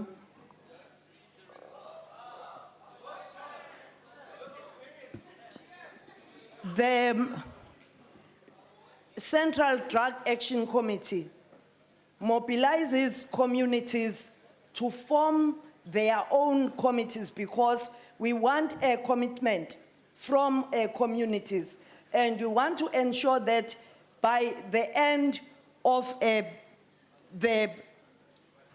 the resolutions that were taken in the last conference, we have committees in all districts, because where we have committees, we have our people that respond promptly to the issues of alcohol and substance abuse. But we want to stress that much as this is the responsibility of government at all levels, communities have a responsibility to deal with the issues of alcohol and substance abuse. The next follow-up question is to be asked by the Honourable Wilson. Thank you, Chair. Minister, the new rehabilitation centre, which was built in Shisheko in Polokwane, was finalised well over a year ago. The building was finalised. Now, Limpopo has one of the highest incidents of drug abuse in South Africa. The centre was finished well over a year ago. Social workers have been appointed by the department and are being paid. But the centre has not been opened because building costs were budgeted for, but operational costs were not. What has been done to rectify this situation? When will the centre open, and why were operational budgets never put in place in the first place? Thank you. The Honourable Minister. Akuyona iLimpopo number one eyintweni zeyidakamizwa nokuphuzwa kwatshwala. Empeleni iWestern Cape. Kodwa ke lokho akuyona into ongaphuma usine ujabule ngayo ngaphandle ngoba yonke ihlasela isizwe sethu. Okwesibili, inkinga esibe nayo eLimpopo uqinisile uMrs Honourable Member Wilson, ibudget ayikho. So angeke uvule isenta ibudget ingekho. Kodwa futhi okunye sikwenzayo njengamanje ukuthi sibheke ukuthi kuma communities singavula ama-center na lapho abantwana bethu bezoya khona kube i-daycare alale ekhaya, ngoba enye i-disadvantage yokuthi bahambe baye center bayohlala khona abanye uthola ukuthi basayithola idakamizwa from umphakathi walapho kuleyo ndawo. Okwesibili, kwabanye uthola ukuthi uma engabe sebuyela ekhaya uyaphinda futhi ubuyela kuma drugs.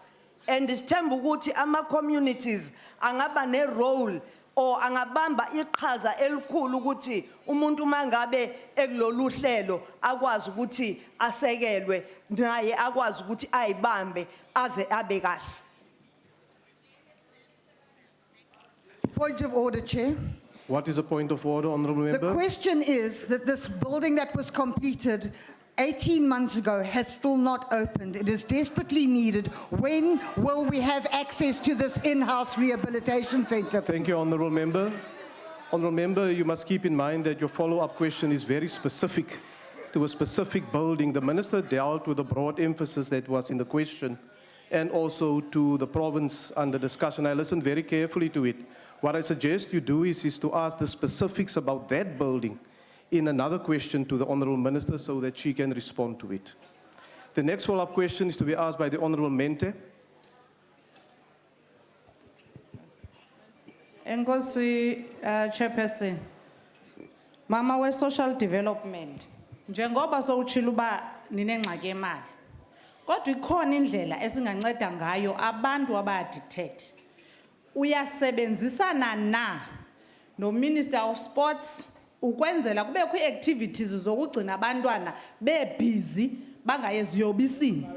Uminister we-basic education kunye nee-libraries ukwenzela abantwana bayofunda. Uminister we-arts and culture bazoyokwenza ezanto zenziwayo ngabanye abantu, i-crafting, i-beading, zonke ezaa zinto. Ninayo na inhlelo enjalo ukuncedisana nabantwana bangadingi into okwenza bathi baphelele eziyobisini, especially Northern Cape nase-Western Cape? Honourable Minister. Yebo siyasebenzisana namaphoyisa ne-NPA ne-Justice nezemfundo nezempilo nezobuciko namasiko kanye nongqongqoshe wezokuzijabulisa kanye nezemidlalo. The Honourable Van der Merwe. Thank you very much, Honourable House Chairperson. To you, Honourable Minister. Minister, I think we only need to look to the communities of Manenberg and to the communities of Delft and Eldorado Park to see that we're not winning the war against drugs. In fact, we are losing the war against drugs. Now, you once came to this house and you promised us that you will deliver on 1 social worker per ward.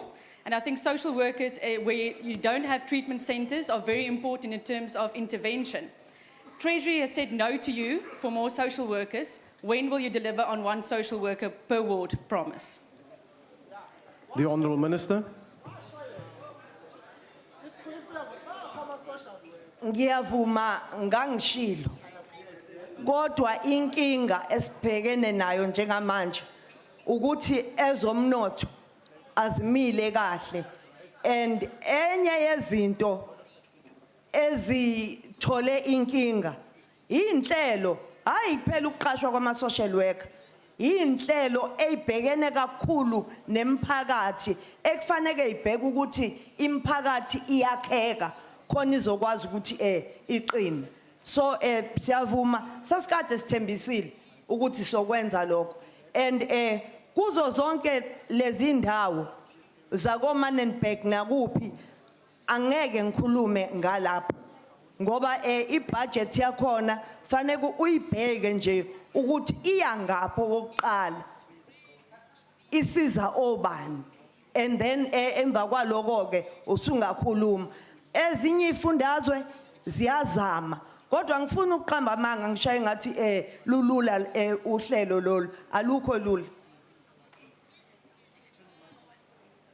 Thank you, Honourable Minister. Honourable members, we now go to question number 107 that was asked by the Honourable B.S. Masango to the Minister of Social Development.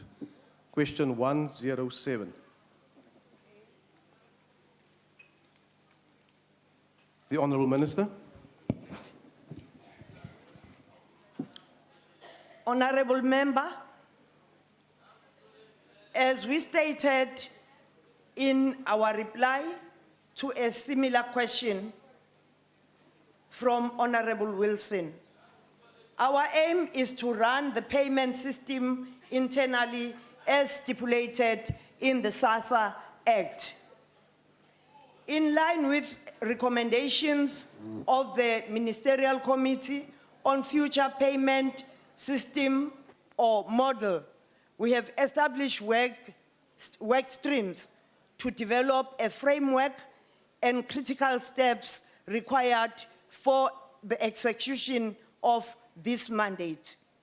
And the work streams are looking into the following: legislative and policy requirement management, information and business systems and banking services. Number 3, benefits and local economic development.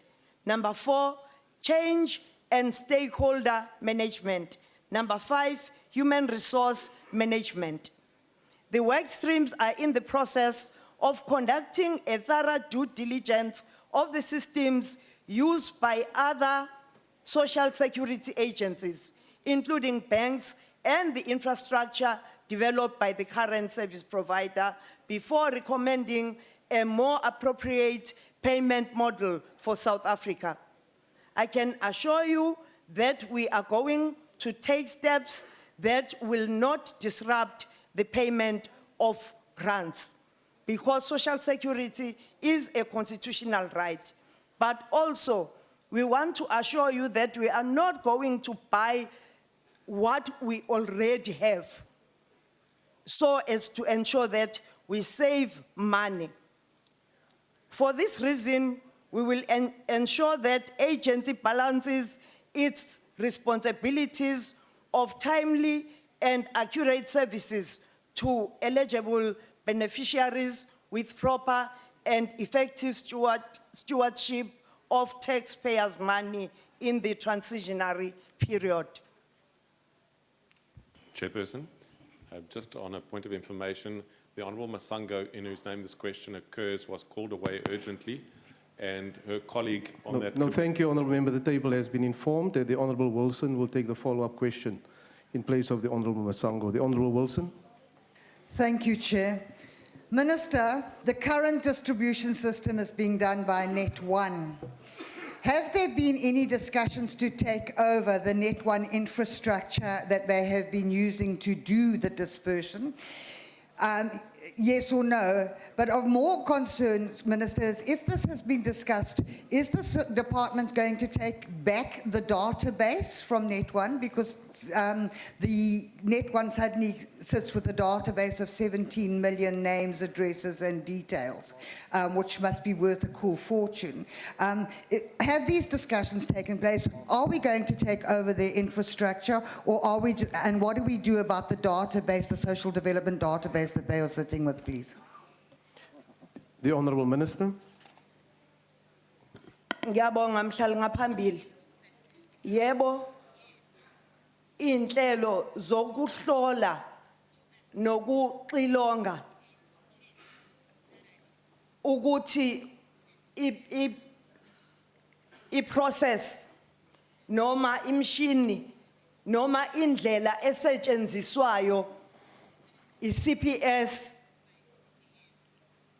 ifanelekile na, nokuthi i-compliant nemithetho ye-IT, ukuthi singakwazi ukuthi sithathe from le system abayisebenzisile sifake kwenye mangabe kuukuthi sesifuna ukuthi sifake kwenye.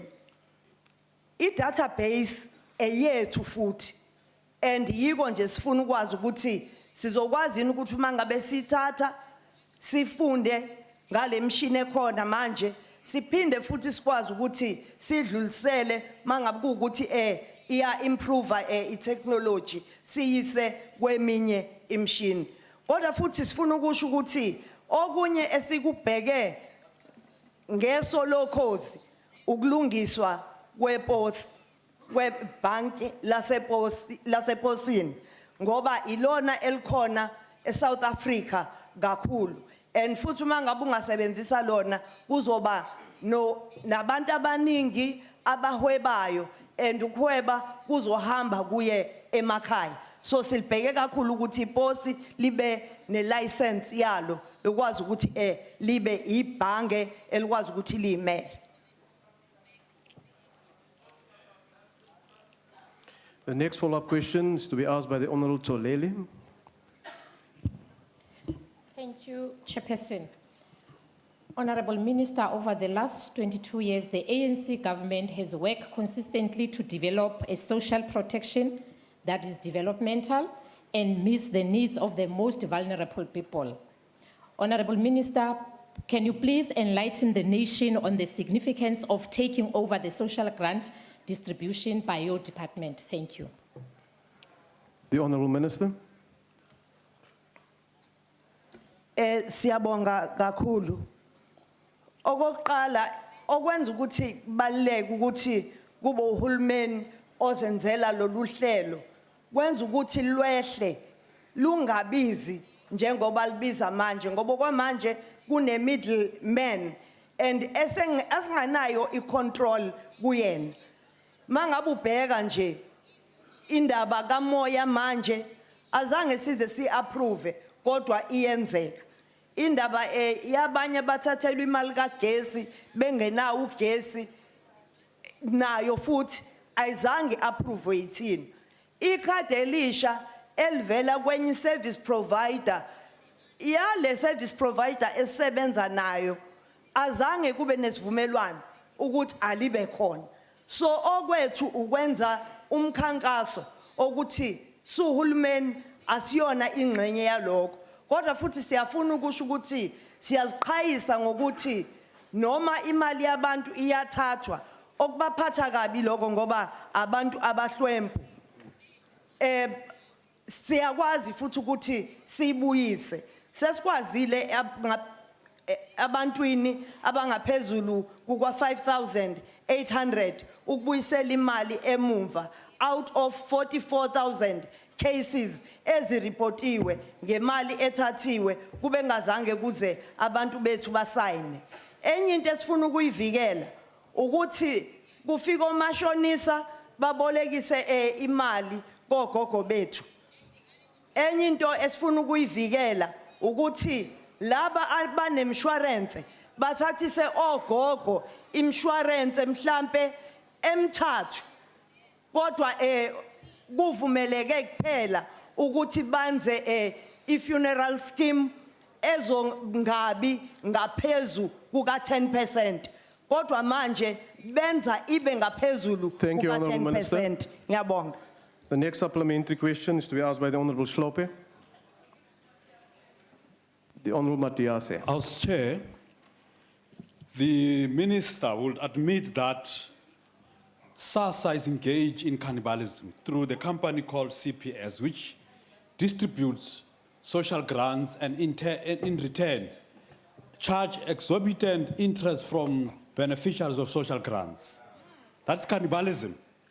Secondly, the Minister will admit that SASSA has been taken to court by Corruption Watch because SASSA has become a hallmark of corruption. Now, I would want to know from you, what measures is your department going to do, one, including the presidency, to stop the corruption through your company CPS? Secondly, stop cannibalism that your company is engaged in? And thirdly, ensure that we stop all the networks of cronyism that channels money, state resources to ANC through corruption that the department is engaged in. These are questions we want you to give direct answers. The Honourable Minister. Okay.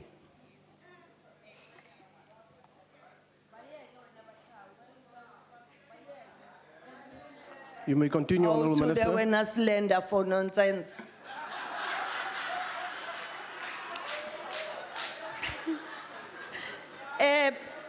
I-interest yokukhokhwa kwama-grant ikhokhwa uhulumeni. Okwesibili, nalabo abahola ebank, mhlawumbe umuntu uqala ahole kabili, bese kwesithathu kuyima kuthathwa imali ye-administration. Okwesibili, i-Corruption Watch, yebo, siyavuma, basihambisile basisa lana, kodwa ke lolo dabu kusho ukuthi sesoxoxisana la besise khona. Kodwa futhi siyathanda ama NGO a neutral angafandwa abantu abathize ngoba beneyinkinga bese eza ezosithuthisa ngemuva. I-Black Sash ayinabo ubuhlobo nathi. Kodwa sisebenza sine partnership nabo ukwenza isiqiniseko ukuthi abantu efanele ukuthi bahola igrant bayayihola. Bese kuthi okwesibili akuyona yodwa sisebenza namakomiti aphuma emphakathini ama advice center futhi lama advice center abantu esingabazi hlama ngabe qhatshwa ukuthi ethina sifomele abantu sababiza sabalanda abantu abalwayo nje ababambi mshini ukuthi uthini bafuna ukuthi babone kunoshintsho and uma ngabe usebenza nabantu abanjalo nawe uba honest ufune ukuthi uliphushe lolo hlelo. Yebo siyazama ukuthi ipheleke indaba yokuthi abantu bayithathe. Honourable Minister, your time has expired. The next follow-up question is to be asked by the Honourable Van der Merwe. Honourable. Are you now Honourable Van der Merwe, No, Honourable Malema? I want to raise a point of order. What is a point of order, Honourable Member? Order, Honourable Members. The Honourable Minister, Batabile Dlamini, she was body shaming another honourable member. So it's very important that you ask her to withdraw that because body shaming is a serious problem in this country. Please attend to it. Honourable Member, I did not notice body shaming. I don't know what you mean by the issue of the minister having body shamed another honourable member. I don't know who it is. Maybe it's part of the exchanges that is taking place from this side to that side. I don't want to enter into that debate of body shaming.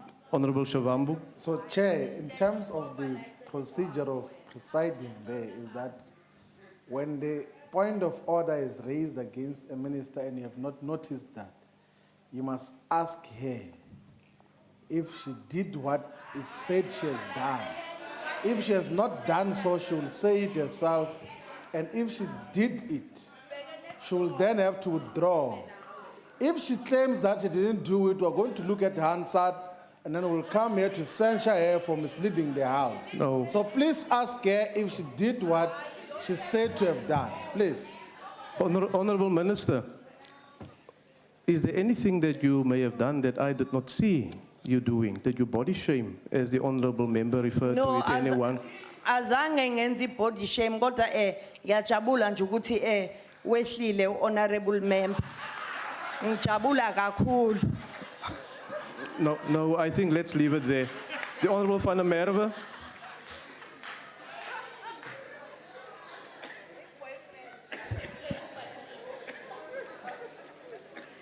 Thank you very much, Honourable House Chairperson. To you, Honourable Minister, I must say that your department was very slow to act in terms of the illegal and immoral deductions from grant recipients. In fact, it took you many, many, many years to figure out that people who've been coming to your department to say that their monies are being stolen, it took you more than 4 years to act. So firstly, I want to tell you that it's not only 44,000 grant recipients that are affected by the illegal and immoral deductions. So can you give us an undertaking today that you will ensure that all those who were affected by illegal and immoral deductions will be refunded?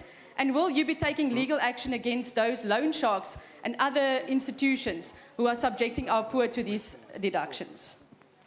The Honourable Minister. Ilungu elihloniphekile uVan der Merwe ungifaka ekulento ekuthiwa isikhala kaNtombela. Azange siqale late.